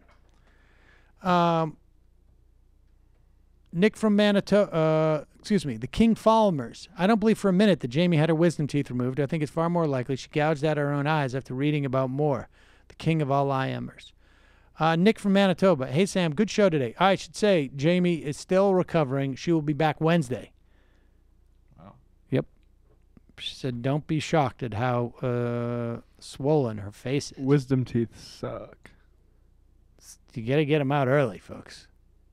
Nick from Manitoba. Good show today. I'm surprised to say I'm digging that La Poupée cover. People love that version of it. It's weird.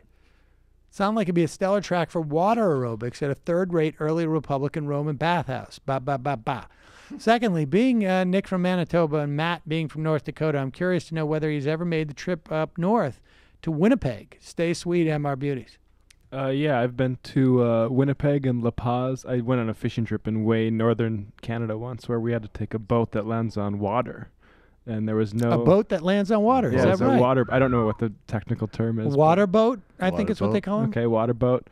Dude, and you mean a plane. You mean a plane. Oh, yeah, sorry. It was awesome. I was trying to establish Yeah, the water water boat, exactly, dude. Pontoon plane, I think maybe. Yeah, and All there right, was... don't get too specific. Anyway. No, finish the story. Come on. No, I really like northern Canada. I saw the northern lights up there. You did? It's awesome. It's magnificent. Theo Dillon. Vic's video on Jack Probosect is super effing dark, but also great. Baudelaire. Good morning, Sam Seder. I lost a week ago, but I am still a multimillionaire.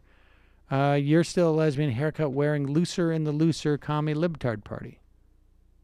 Not sure I get that. Rick, we also have you saying... I bet you got the lesbian part. Oh, we have a saying in Texas, 15 will get you 20. Ivana Tinkles. Hey, Sam, you say that if the GOP loses majority over tax reform, it would be worth it to them. But in that case, why is Mitch McConnell going against Roy Moore? I would think the risk of losing a red seat is too high a risk for tax reform to pass. I don't think that's necessarily the case. First off, I think McConnell has a myriad of reasons, but I think McConnell McConnell believes that Roy Moore would be maybe a greater threat to him. Look, I don't think Mitch McConnell thinks he's going to lose the Senate. But I think he thinks that if Roy Moore is in the Senate, he could see a threat to his leadership.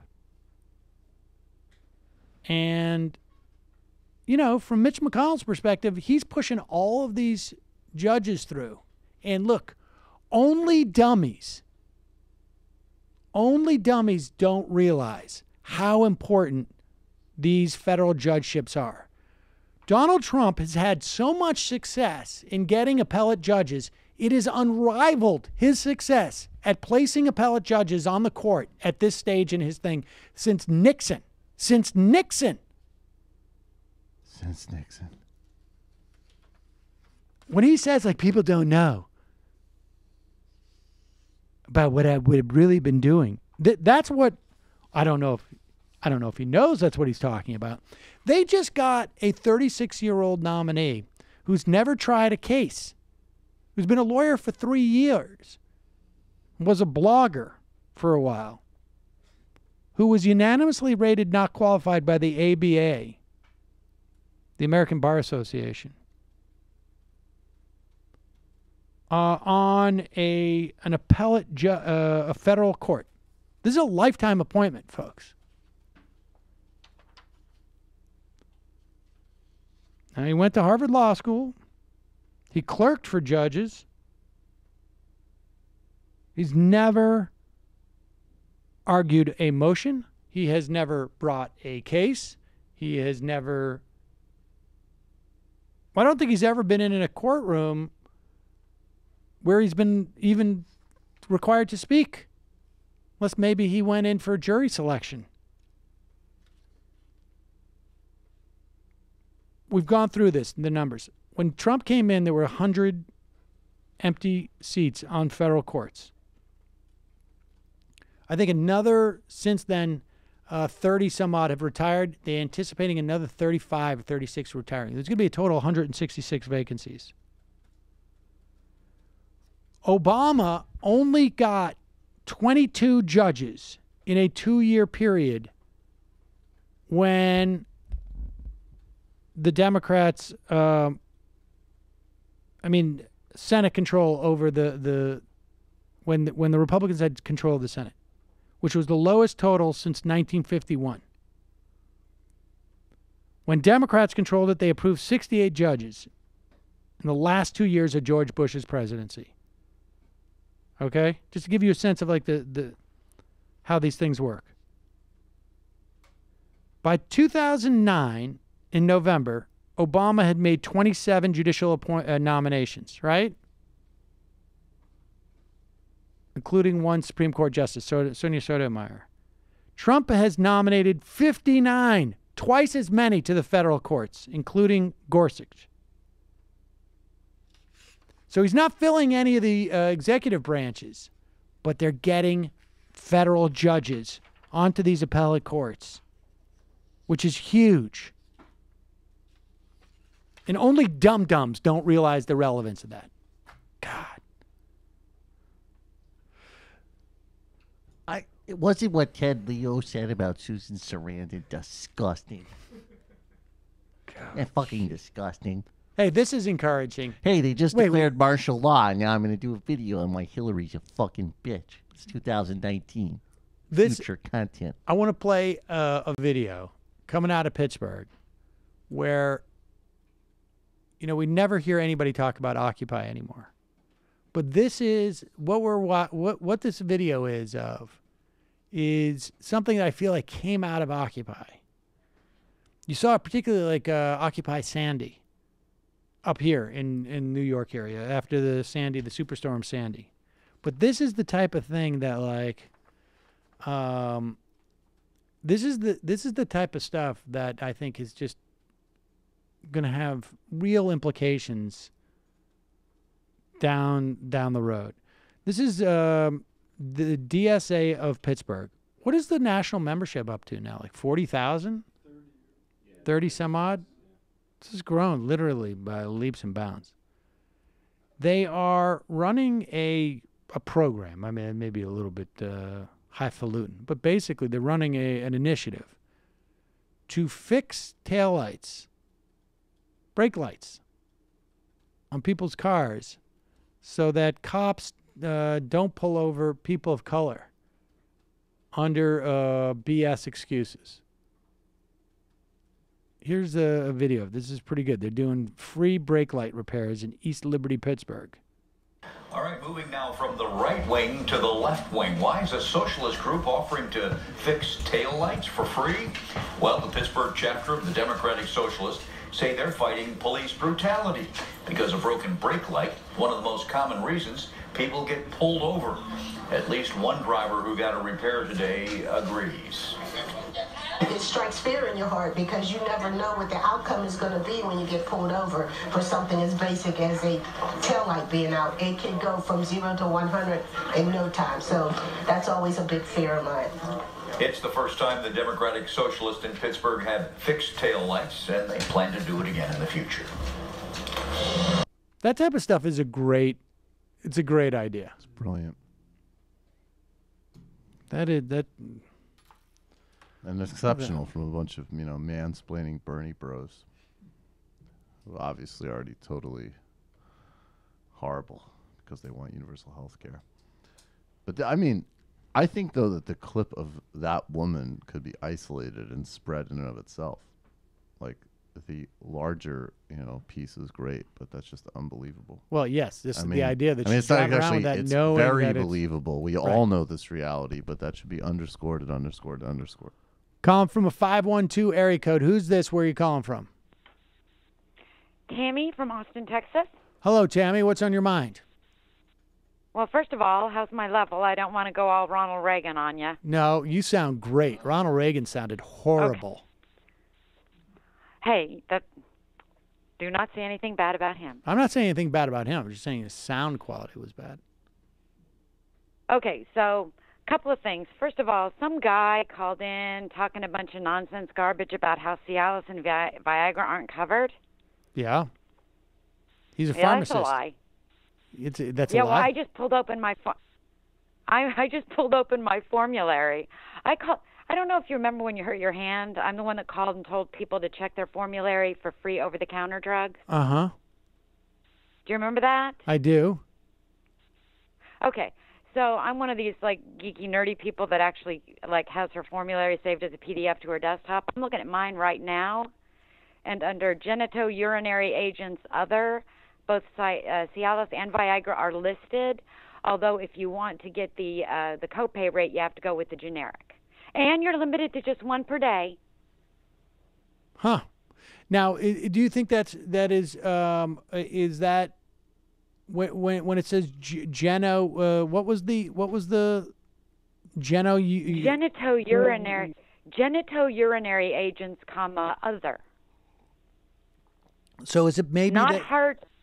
So it's a possible. Not heart medication, not high blood pressure medication, none of that. Huh. I don't know what that means. Genitourinary. I mean, that could be a. Genito means the fun part, and urinary means the wastewater. Is it possible that is actually like a medical condition, that it would be that it's used in that context? I don't know. People are saying that they have Cialis covered by insurance too. I've actually heard that it is covered by some insurances, and there are decent reasons for it. All right, fair enough. I take your word for it. I mean, I buy mine off the street, so I don't even. Yeah, well, you're a live on the edge kind of guy, Sam. I use rhinoceros horn powder, so. Go to Chinatown. Yeah. So I have a really fun story to tell you guys about this weekend. Does it involve Cialis? Sadly, no. Okay, well, that's fine. What is the fun story? So I have, basically, I'm totally breaking up a sausage fest here. I can't wait till her wisdom teeth get better and she gets back in there. Also, Mindy, please call more. You need more lady voices on the show. No offense, guys. No, I'm not a man hater. I agree. I'm totally not a man-hater. Believe me when I tell you. Okay. Believe me. I believe you. Okay. So here's what's going on. Long story short, I decided I'm one of these women who've been Tammy? thing. I'm sorry. Say so again. I basically Okay, go ahead. a lot of people were radicalized back in 2000, right? The election heist. Yep. I was one of them. I thought. Yeah. Until Trump happened, and now I realize what it is to truly be radicalized. Right. So I've been getting involved with. Basically, I've adopted a candidate, and I'm going to push her over the line if I can. I'm going to get her elected if I can, or die trying. Great. But here's what's fun. I am reaching out to DSA and Left Up to Us and different groups in the Austin area that are what I consider sort of the beating heart of the activist wing of the party, which I consider myself. I mean, I'm to the left of Bernie Sanders. Okay.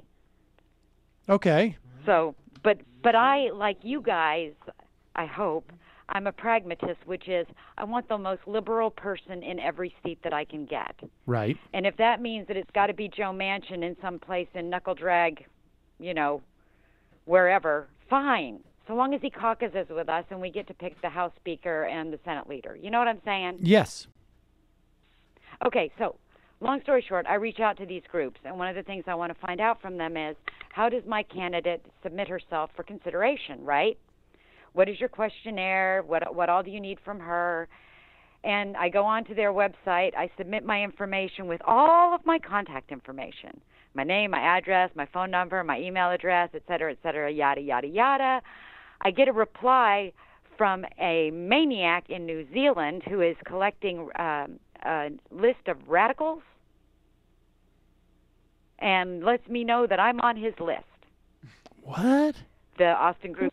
Yep. Did you possibly get did you possibly get maybe hoodwinked by a fake site? No, it wasn't. No, it's not a fake site, and it's not a fake site or a fake group. It is actually in alliance with DSA Austin, and it's also in alliance with like some of the immigration groups here. But so basically, they told me, we think we're hacked. We're looking into it. Now I don't know.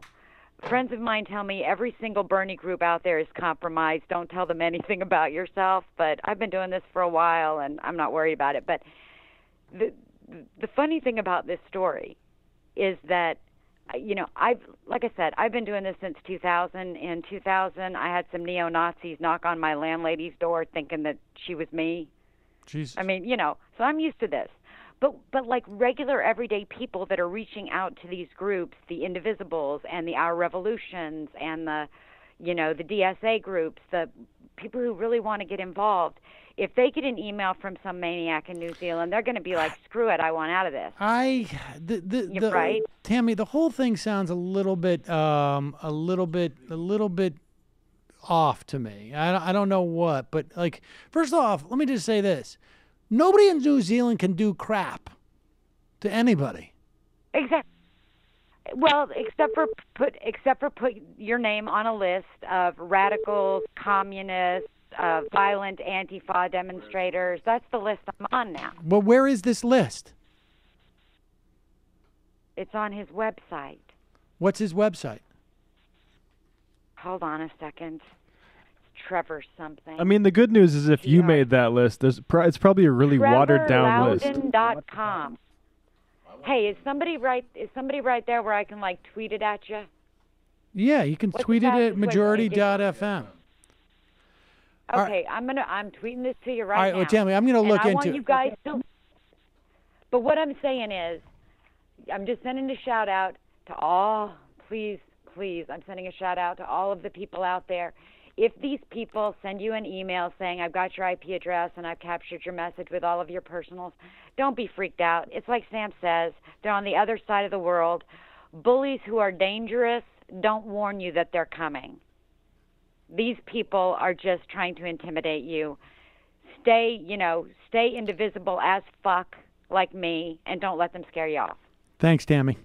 And also, fuck New Zealand. Okay. Please. Well, yeah, and also remember, if these lists are just putting random people on it, it means they're going to be really diluted and watered down and not a threat to you. Yeah, I mean, Tammy's on the list, please. Don't know a fucking thing about the real list. Calling from a 610 area code. Who's this? Hey, Sam. Mike from Pennsylvania. Mike from Pennsylvania. How are you? You're on the list, buddy. I'm on every list. It doesn't matter. They're all pussies. I wanted to talk about Doug Jones a little bit, if we could. Please do. I find, I'm sure, I don't know if you talked about this, but they did a poll about the accusations and whether it'll make the voters of Alabama more or less, or doesn't matter for their vote. Yep. And they got a result, and this has been a story that a few people have been talking about. And the result was that it would prevent 38% of people were less likely to vote, 29 were more likely to vote, and it made no difference for 33. Yep. And the reason why I find this interesting is because there was a similar poll done after the Hillary Clinton Comey letter. And it said 34% of people were less likely to vote for Clinton, 66% of people it made no difference, and 2% of people were more likely. So we basically have an empirical test of what the right-wing bubble is in America. We can see exactly how many people are affected by the fact that they don't listen to mainstream sources and don't care, and they're not normal. We have an exact measurement. Well, I mean, are you suggesting these 29% haven't heard about it, or they just don't care? What I mean, why is that? No, they're saying they're more likely to vote because of the accusation. Right. More likely to vote for Roy Moore because they heard that he molested kids. So how does this give you that test about media? I mean, I think it's just more like, are you saying that 29% is are the ones who are subject to the right-wing media? Is that what you're saying? Yeah, because when you compare it to Hillary Clinton, when she was accused, only 2% of people were more likely to vote for Hillary Clinton when they heard of the Comey letter. So there is no left-wing propaganda bubble saying it's a hoax perpetuated by et cetera, to get Hillary Clinton. Right. Everybody saw that story as a negative, which it was. Some people had changed their vote, some people it didn't. And on the right, when they're, attacked with, I don't think there's anything worse than being a pedophile. I mean, a murder is not worse. So there's a significant group of Alabamans that are now more excited to vote for Roy Moore because he was accused credibly of being a pedophile. Well, they don't believe it's credible. My guess would be they don't believe it's credible. This is a prime example of how But they didn't come to that conclusion on their own. Well, that's right. You have 46% of, this came out the other day too, 46% of white Southerners said they agree or strongly agree that white people are under attack in the U.S. I see those things as very similar. I would bet the crossover between that 29% and that 46% is about 1-to-1. And got an African Muslim president. You can't bang a 14-year-old no more. 40%. Listen to this. 40% out of that 29%. I don't know how many are made up of evangelical Christians, but in that same poll, 49% of evangelical Christians in Alabama say they're now more likely to vote for Roy Moore. Right. I predicted because that Jesus would have supported that. Evangelical Christians Absolutely. are actually outpace the 29% broadly speaking who say they would vote for him. Well, that makes total Here's the sense. thing. When we talk about this, this is a little bit of a tangential, but we talk about Sam Harris and his arguments that Islam, there's something fundamentally wrong with the religion of Islam, which is why you get terrorism and why you get things like virulent anti-gay policies in some of these countries. Just for a moment, since it's Sam Harris, let's do a thought experiment. If you were to take Georgia and let's say Alabama and Georgia, and make them their own country. Go back in history, 200 years, make them their own country. Is there any doubt at this point, and particularly if, let's say, the United States, which borders it, was to pump money into, specific candidates and parties within that little mini country that would, in some ways, enhance, fanatics. They needed fanatics for whatever reason, maybe to cut taxes or maybe to open up borders or to sell, occasionally maintain slavery so that we can make our situation in the rest of the country look better. Is there any doubt of what that country would look like right now? Where, is there any doubt that at the very least gay people would be flogged in the town squares of those countries? I mean, Well, Roy Moore says they should be in prison right now. Right. I for mean, gay conduct. And is there any doubt in anybody's mind that Right Roy now. Moore's would be the dominant group of people in that country if they were sort of felt like in some way they were, trying to distinguish themselves from the rest of the United States? I mean, of course. And Well, they're in the bottom 5 of every major HDMI or HDI rating. I mean, 50th out of 50 in education. They're like 49th out of 50 in life expectancy. They're in the bottom 10 in criminality. They have the worst economy. They have the lowest wages. there should be a couple of major lessons for everyone from this, and particularly from the mainstream media, but from everybody and from people who don't pay much attention to politics. One is there's a fundamental backwardness in a large swath of this country that would be far more backwards if it weren't for the rest of the country influencing it. I'm sorry. That's just, I'm not saying all Alabamans.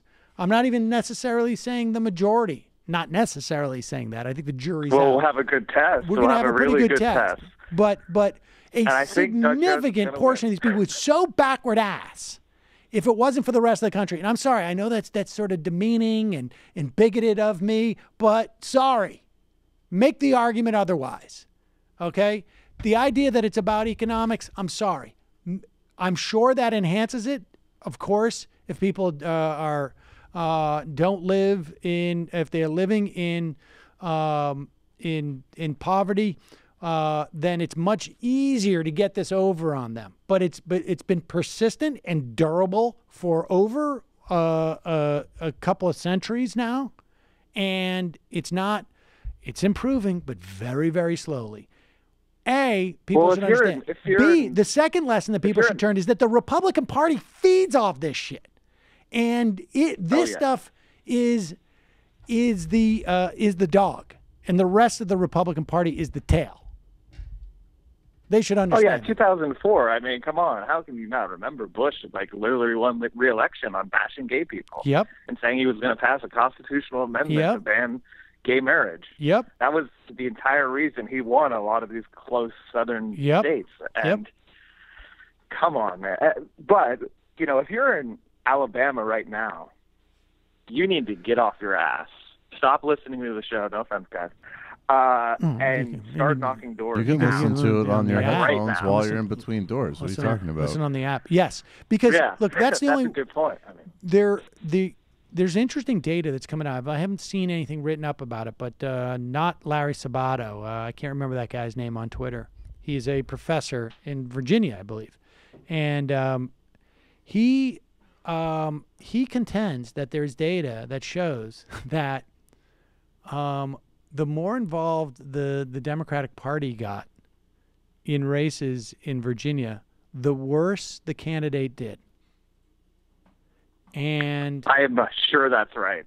And I'm positive that's right. And so the lesson there is that there's something fundamentally broken in just sort of on a core competency level, and maybe a messaging as well about the Democratic Party. But it also I should shows join. I should really join. Shows how important, shows how important it is for people to get out there and create these alternative infrastructures to drive the vote out. Knocking doors works. Yeah. Oh, you know, talking to your wow. neighbors Looks like all of a sudden, mister, we're going to lose and the numbers are wrong and everything's bad. Wants people to get out for Democrats. Well, you know what, Mike? I remember back what you said in June 2016 about those survey miles and help get Trump elected. If I ever see you, I will smack you in the fucking mouth. I think if you pull my calls from back then there, John, you'll find that I was saying Trump was going to win, and Sam was like, no, he's not. He's not going to win. No, he's not going to. If I trusted my, no one will vote for this charlatan. If I trusted my gut, How I about would have predicted Trump winning too. Well, we were right about the primary. And just No, actually, I bought the bullshit in October too. I was like, yeah, he can't win. I remember with Josh. Even though I was like total. Every time I did any work on the Hillary campaign, or I was always like really sick to my stomach at the end of the day. Right. I still bought the bullshit in October. The only people up that until thought, that point, I was like, he's gonna lose. The people that thought Trump would win were like Steve Bannon and people who were like advising the Clinton campaign from outside. It was like Steve Bannon and Stan Greenberg and Donna Brazil were like, whoa. All right, Mike. Well, I knew he was screwed. Yeah, all right, see you. Right, yeah, we're not going to go to walk down memory lane right now about Oh, this. why? Because you got owned? We all got owned. I just No, you got particularly owned. Mike was pointing you out specifically. We made the wrong prediction, but we didn't say, no, Mike, you're wrong. Well, I didn't say, no, Mike, you're wrong. He doesn't. I didn't say that. Speaking of which, can Pull we that play? clip. Can we play that gun guy now, please? Oh, yeah. All right, yeah, let's play this. It's 5 minutes long, but it's absolutely insane. I was going to say it's pretty funny, but it's also sort of pretty disturbing. To say the least. This guy, where is he from? He's from New York originally. He's from Brooklyn. I don't know where he lives. So, this guy named Mel Bernstein. It's already good. Lives in Colorado Springs, Colorado. Hello. He refers to himself as the most armed man in America. ABC News did a fun piece on him. The thing gets a little bit darker as it goes on. But, you know, we've made jokes about people who are this much into guns being ammo-sexuals and something wrong. And there's a good argument, I think, that this piece makes that gun ownership, and remember, we've seen increasingly fewer people own guns, and yet those owners increasingly owning a larger number of guns. It suggests that this is almost sort of like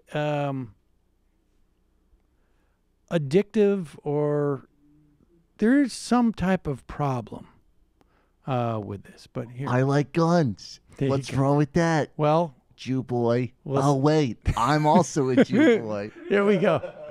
My name is Mel Bernstein, and they call me the most armed man in America. I have over 4,000 weapons in my name, over 200 machine guns. I have mortars, bazookas, tanks, half-tracks, everywhere, attack jeeps, flamethrower, and everything I have is legal in the state of Colorado. This is the front door at Dragoman's, my gun store. Right now, you're not a trespasser, you're a target. 3% of Pause it for 1 second. So I just want to give you, I mean, if you're just listening, the guy has like so many guns hanging on the walls of his. Now, we're not in his house yet. We're just at his gun store. And he's got these fences. You're no longer a trespasser. You're now a target if you go through this fence. Here we go. A trespasser, you're a target. 3% of Americans own, according to a recent study, over 50% of guns. You probably fall into that group. Yeah. Why do you think so few people have such a large concentration of weapons? You get addicted to them. You know, it gets in your blood. We're driving up my property now, and there's all kinds of warning signs, as you can see. Pause it if for 1 anybody second. comes... He's got like basically a massive shooting range with like guns that are, cars that are half buried in there, dead bodies hanging out of the thing because it's supposed to be fun. And he's got signs that say, you know, is there life after death? Trespass here and find out. And then there's Do other you ones. see? It works in a joke because I'm saying, because if they come, I'll shoot them all over. And so if they want to know what happens after that happens, then they'll know if they come. And then there's signs, very helpful signs about being literally against Democrats. But we'll go. Out, and there's all kinds of warning signs, as you can see. If anybody comes on your property and threatens you with bodily harm, it's legal to shoot them. Colorado law. They should have that nationwide. This is one of the first signs they see when they drive up Dragon Man Drive. I actually have 6 shooting ranges. Whatever the killer used, that's what they want. They want to feel the firepower. They want to have the gun just like that to show people. So they're inspired in a way. Oh, yeah, the business, it goes up. We've been selling more guns in the last 3 weeks than we did in the last 8 months. This is just like the AR-15 that the shooter used in Sutherland, Texas, in the church. They all adapt to a 30-round magazine, a 40-round magazine, even a 100-round magazine. And all they do is snap right in. And you're ready to go. This is the same type of gun that was used in Vegas. With the bump stock, this will actually shoot and fire over 500 bullets per minute. This is a 12-gauge pistol grip shotgun, just like the kids used in the Columbine massacre over there. And they used one similar to this one too. We sell real man's guns. It's very, very easy to buy a gun in the state of Colorado. Pause it. Real man guns, except for the one with the kids. Then it's just like boys' guns. Go ahead. And within less than 15 minutes, you can walk out the front door here with a rifle or a shotgun. The whole Midwest is almost like Colorado, the same laws. What do you think then when you saw Vegas, when you saw that on the news? Well, the guy looked 100% normal. Nobody could ever know that somebody like that is going to do something like that. For him to shoot that many people really probably pissed him off. He just hated people all of a sudden. You know, that happens. And then there's a lot of concern about mental health and guns. What kind of background checks, mental health checks do you well, there's no real, you could be good, and then all of a sudden you get a brain tumor. They're not going to find that out right away. How much does your weapons collection cost? Well, just the machine guns are almost $2 million. And then the regular guns here, the inventory, is probably another $1.5 million. Military vehicles, maybe $3 million. Your wife died in an explosion on this property some years ago. The Discovery Channel, we were doing a film for my own show. We were filming for months and months, and just the last 30 seconds, all we had to do is walk through a whole barrage of smoke, and one of the smoke containers turned into a rocket and went right past me and right through her and killed her. So they canceled and threw away the whole show. The whole show was ruined by her, did you say? Now he's driving a military Jeep, pulling up to the house. Now, I live by... Now, for people who are just listening to the show, I'm going to try and explain what we're about to walk into, but it's not going to... Can we talk more about my wife first? Well, just kidding. Who cares? It was a rocket. First, it was a smoke bomb, and then it went right by, and then it turned into a bomb, and it went right through it. But then Discovery had to give me money, and I got guns. I just want to make it clear that this is a guy who has this type of inventory who seems to be one of the good ones. People must have been really pissing that guy off in Vegas. Oh, yeah. I understand it. But what he Here should have done is he's built living it in by a himself. giant, He says, estate with this fake dead bodies on it. This is all he really needs. We're going to go in. I want you to imagine if you've ever been at someone's house who has a lot of old-timey, not like old memorabilia from like the 50s. I actually have an in-law who has a couple old jukeboxes, like an old jukebox and like a couple of pinball machines in their rec room, and it's sort of like a throwback. I want you to imagine that and then multiply it to beyond your capacity to imagine. Good. And then fill it with guns. And then fill it with guns, because that's what we're about to walk into. Myself, and this is all I really need. Here, come on in. Yeah, I got it all fixed up like oldies. Brings back a lot of memories to me when I grew up in New York. What was it like growing up there in Brooklyn? Tough neighborhood back then. They used to get beat up all the time.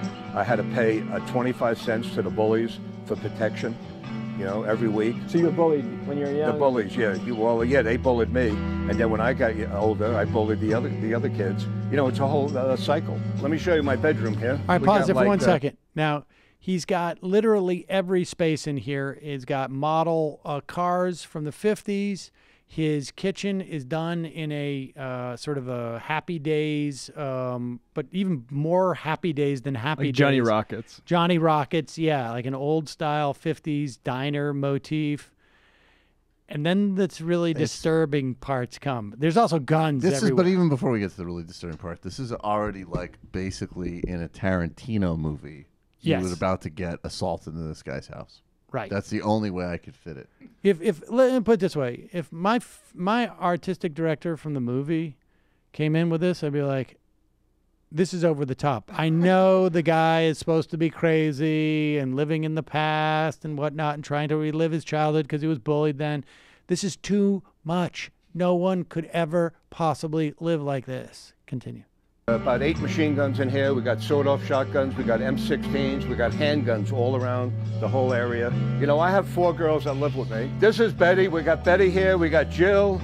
We got Jennifer. Pause it. I need some. Now, if you're listening to this, you could be thinking, oh, he's pointing to guns. And he refers to them as the ladies that live with him. No, he's pointing to mannequins who are fully dressed, who are sitting in sort of like scenarios around like wearing like bobby socks and 50s outfits, sitting around the diner. And he's introduced them: Betty, Jill, Jennifer. Continue. Jennifer, I need somebody to talk to, you know, tell my problems. They never really ask to go shopping or out to eat. They're very polite. Say like that. And, you know, we talk about machine guns and hot rods and, you know, stuff I like. I don't really care what she likes because she never says nothing anyway. I'm real nice to him. When it gets cold, you know, in the winter, I even put underwear on. What a gentleman. You know? I'm a good boyfriend. Come home after work, I put the jukebox on, I talk to the girls, we have a cup of coffee, I start the fire, you know, if it gets cold. I play with my guns, I watch TV, and I go to bed. This whole house fixed up like this puts me back in my era, back in the 60s where I belong. Yeah, early 60s, I guess.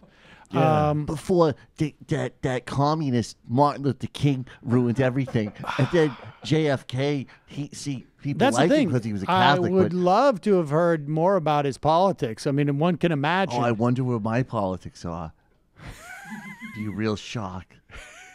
Breitbart got so soft. Look, I talked to Steve it's so Bannon wrong. once, and he said he was so lucky what happened to my wife because he usually needs to put girls in bathtubs of acid. But I got lucky because it was a smoke thing, and then it became a rocket, and it went past me and through her just like that. And then I walked, and she was blown up, and I went over to Discovery, and I said, "It looks like we have a big problem on our hands. I want to create a jukebox fantasy life." Is this going to impact? Now, the guns obviously pre-existed the death of his wife. I wonder if those mannequins didn't too. She told me to fine.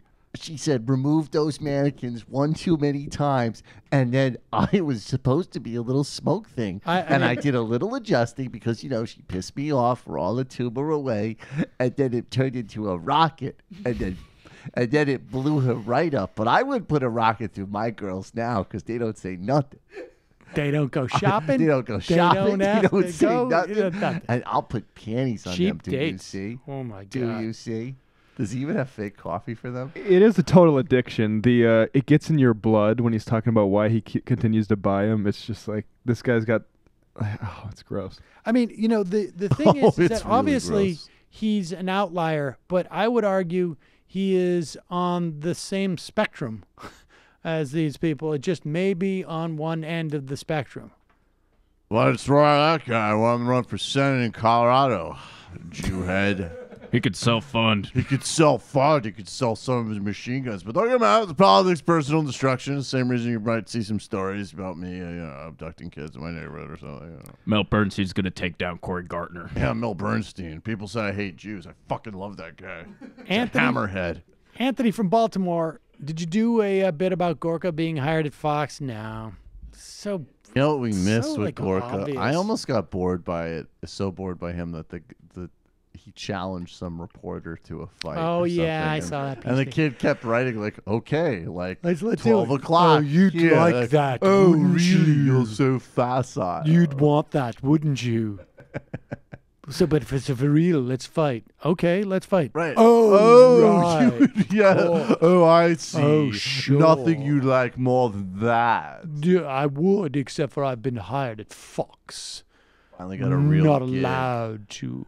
Finally got a real gig. More importantly, what's the chance of a tax bill passing that includes a tax on tuition remission waivers as income? I mean, I've heard that they're looking, I don't know. Higher education is moving against the bill, specifically about the tax on endowments at private universities, of course. You're the one of few pundits that I listen to who think some variation of the tax bill will pass, and it's making me nervous. I think some variation of it will. I don't know what that variation will be, but I think they're going to pass it. Attorney Andrew, two things. First week or so after Michael's appearance on Waz Speaks, his Nation of Islam Obama character has been praised on two different podcasts, two different Leverage the Chat podcasts. In that same time, Sam was on Ari Melber's show. I was not on Ari Melber's show. That's actually happening this coming Friday. Victory for Michael. Second, I can't follow any of this. Second, I would encourage... I think you can follow the core of it, which is victory for me. Victory for Michael. A victory. Second, I would encourage listeners to listen to Radio Lab's More Perfect podcast, Citizens on Citizens United, more episode. Most of the podcast covers areas I think most people are familiar with. The thing I found fairly interesting were clips of an interview where Justice Kennedy, where he describes his free speech ideology origin story. Turns out his incredibly facile understanding of money being speech is rooted in a visceral response to the character in the book in 1984 being tortured for not saying 2 + 2 = 5. This Harvard-educated Supreme Court justice on whose mind hundreds of millions of dollars of people's lives depend has the same understanding of free speech as the most insufferable libertarian who misreads everything in literature. Yeah. Larry Craig's hairy-legged random rush. Oh, that's a good idea. And then my wife was there. All right, we don't have much time here, but we'll do it. And then she said, I don't want to listen to Rush anymore. So I built a rocket, and I blew her up. And then I got money from Discovery. Do you see? Still have it on the top. BB at ktbb.com. Hosted by Group M7. If you're a CPAP user. He just took a break. We'll try to go back to it in a couple minutes. In these sticks, the deplorable and his wide stance. Isn't that what for Larry Craig got in trouble? Ehud, I was thrilled to see Socrates 2.0 Dave Rubin on Fox this weekend. Sam, if you start advocating for Muslim genocide, maybe we can get you on the show. Oh, he's definitely working that. He needs his platform to be raised for his book release. Ray B., last week you talked about the competence of Bush's appointments versus the incompetence of Trump's. Do you think the Russia scandal has kept competent people away from the Trump? Without a doubt. Absolutely. Without a doubt. Do I think it kept competent people away from the Trump administration? Without a doubt. Mr. Trump, can you comment on Roy Moore? Let me tell you, I like pedophiles that don't get caught. Chiller Whale, you guys should bring on a guest to talk about Rahova. Really fascinating movement happening there for women and democracy. That's a good idea. Bernie's slanders. I was wondering, how many Democrats do you think will lose in the vote on tax reform? Also, how is it a tax cut bill if it raises taxes on most Americans? Are the Republicans? I don't think it raises taxes on most Americans. Cat's Warfare. Is the version of La Poupée by Ace of Base? Have you jogged your memory? We don't play fascists on this show. No, we do not play fascists. Tonight on Hannity is if there was grass on the field, should you play? Liberals would have you believe no, but we dive deeper. Oh, that's not appropriate. Calling from a 919 area code. Who's this? Where are you calling from? Hello, Jesse from North Carolina. Hello, Jesse. And I should tell other callers we are probably not going to get to you. But what's up, Jesse? Hey, cool. I'm actually excited. I'm a first-time caller as well. No Sorry to bust up your rhythm. You actually said you only wanted one, but... no problem. Yeah, spoiled. So I actually wanted to ask, there have been a lot of things said about the right wing and the Republicans, how they just don't respond to facts, and they've been able to divert the conversation so many times away from important subjects into their own fantasy worlds. Do you think that there's something equivalent to maybe a modern Red Scare going on here? You mean with the Russia stuff? Well, no, not with the Russia stuff. I mean, do you think that maybe their ability to control the conversation has something to do with how they constantly fearmonger about, communism, and they'll point to Bernie Sanders and say, oh, you've got this Jewish communist and yada, yada, yada, but forget what those Nazis are doing in Charlottesville, etc. Well, I think it's actually not that sophisticated. I think it's more like their base tends to be already concerned about things like Jews and black people and Muslims and Mexicans and women's emancipation. And I think, they don't have the ability to dominate the national conversation like they did 15, 20 years ago. I can tell you that, in terms of like sort of some of the things, just what they're, part of it is because what they're saying is even more extreme, which I think is a function of them getting less,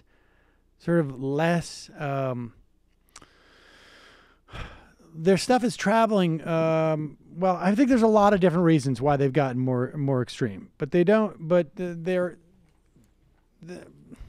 I don't think there is I think they've operated on fear for a long time. I don't think it has anything to do with like communism. I think that's actually one of their least effective arrows in their quiver these days, frankly. Yeah, I mean, I find it like amazing that they don't realize the parallels between like the way they behave and historically the way the right wing has, scapegoated other groups and blamed them for the problems that they're largely responsible for creating. Yeah, they are the right wing. It's not like no, honestly, they are the right wing. It's not like they look back on those things and say, "Whoa, there was a time of excess." That was a time that we didn't succeed. Right. Wow. That's who they are. I mean, the whole thing. It's is hard. crazy. Listen, I've been looking for good arguments on the right side, but I can never find anything other than, If you are interested in reinstituting apartheid or something, you can find a lot of good arguments. I appreciate the call. Sorry, man. Those. I mean, look, I think it's very hard for us to sort of like. I think it's very hard to put yourself in that mindset. Yeah, now, you can't just zero in on the most dickish part of your personality or the most irrational. If you have, say you have an irrational fixation to a sports team, and you've been in a crowd and you're at a game and you're shouting people down, it's fun. Put yourself in that mindset and then apply it to everything. For reals, the final call of the day. So if you're calling from 702 or 253 or 585, I'm not going to get to you, but I will get to 423. Sam. Yeah.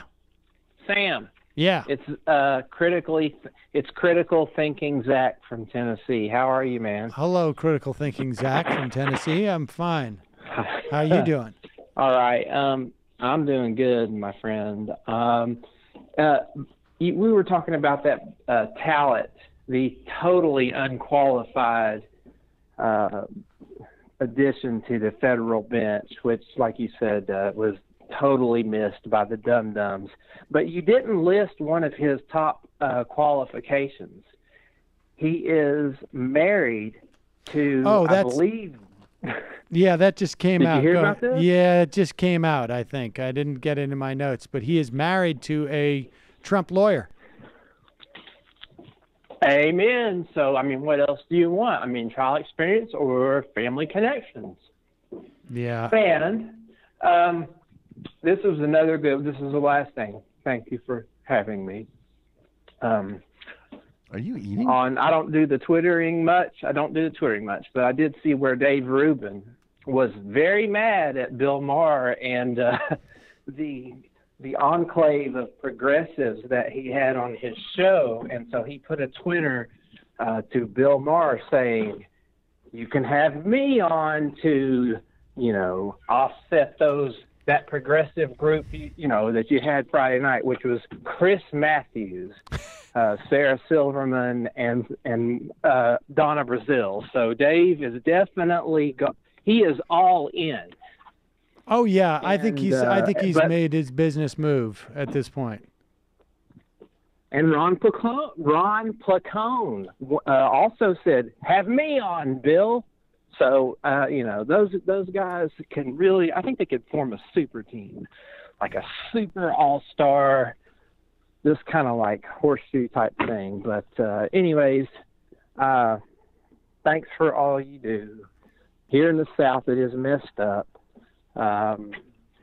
Alabama, I'm from Tennessee, so we always say Buck Fama, because we don't like it. We don't like Alabamians. We hate their football stuff. And so, that's about it. I just, that Brett Talley guy, plus he looks like a total tool bag. He's got gray hair and he's 35. What the hell? Appreciate the call, man. Adios, man. All right. Adios, guys. See Bye. ya. Bye-bye. Bye. Bye. So I'm trying to long. hang up. Hold on, damn. I'm trying to find where I have the there it is. Boop. All right. All right, we'll do a couple IMs, then get out of here.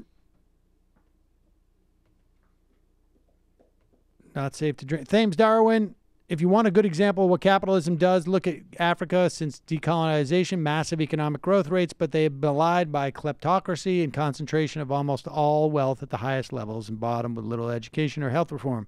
There are obvious exceptions, but in the states still under authoritarian rule, this is the standard. Gulag Greg, Sam, gets a text from a number he doesn't recognize and replies, who dis? Where are you texting from? That is by far the worst La Poupe. Staten Island Mike, you guys seen the Mindy beef that popped off?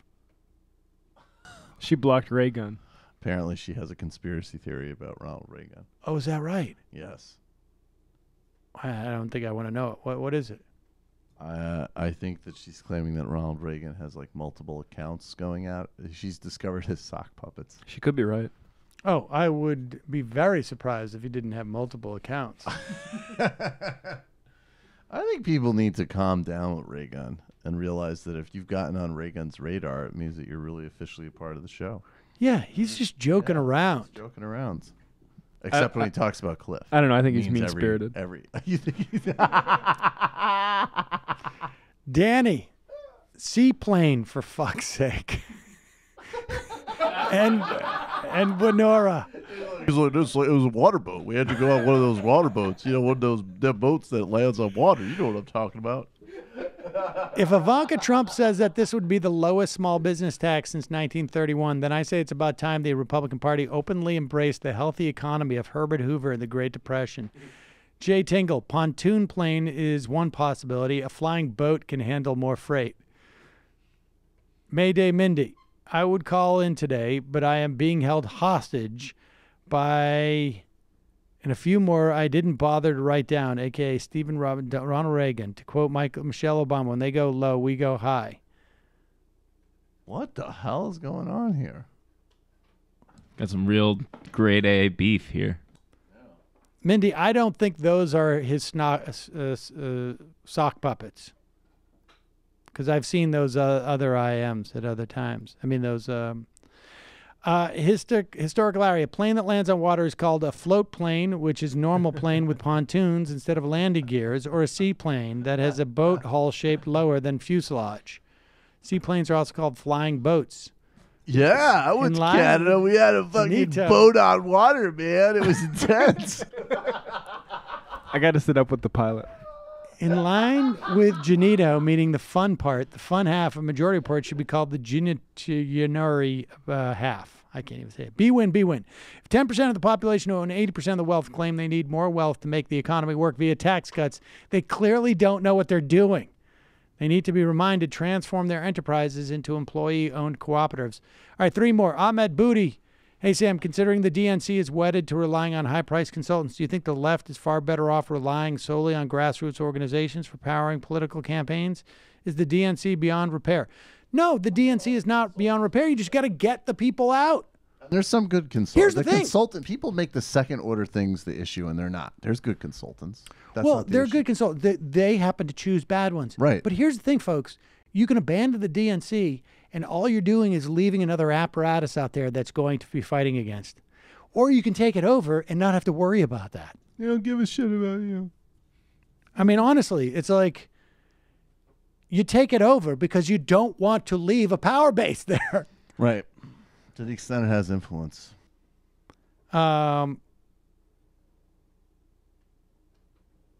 Spinster. If McConnell was willing to get rid of filibuster for the Supreme Court, why not for all bills? And why not get rid of the Byrd rule?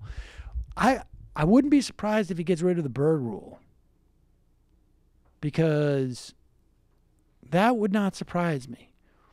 But I think they're afraid of not getting rid of the filibuster because they know there's going to be a time in the future. Like, if you have 7 justices on the court or 6 justices on the court, McConnell realizes, like, that's a reality for 30, 40 years. The only way you get around that is to actually expand the size of the Supreme Court, which may very well happen. I mean, who knows? But if you get rid of the filibuster on legislation, then all bets are off. So he's smart about that. Do you think it's a good idea to tell the outsourced Filipino customer service rep what their president is doing wrong? Also, Matt Stoller tweeted the tax bill would favor renters over homeowners. Know anything about that?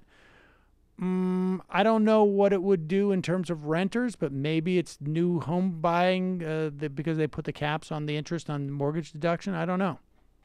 And also because you can't deduct your property taxes above 10 grand, maybe. Maybe that's what it is. And the final IM of the day, we didn't get to Random Rush. We'll have to do that another time.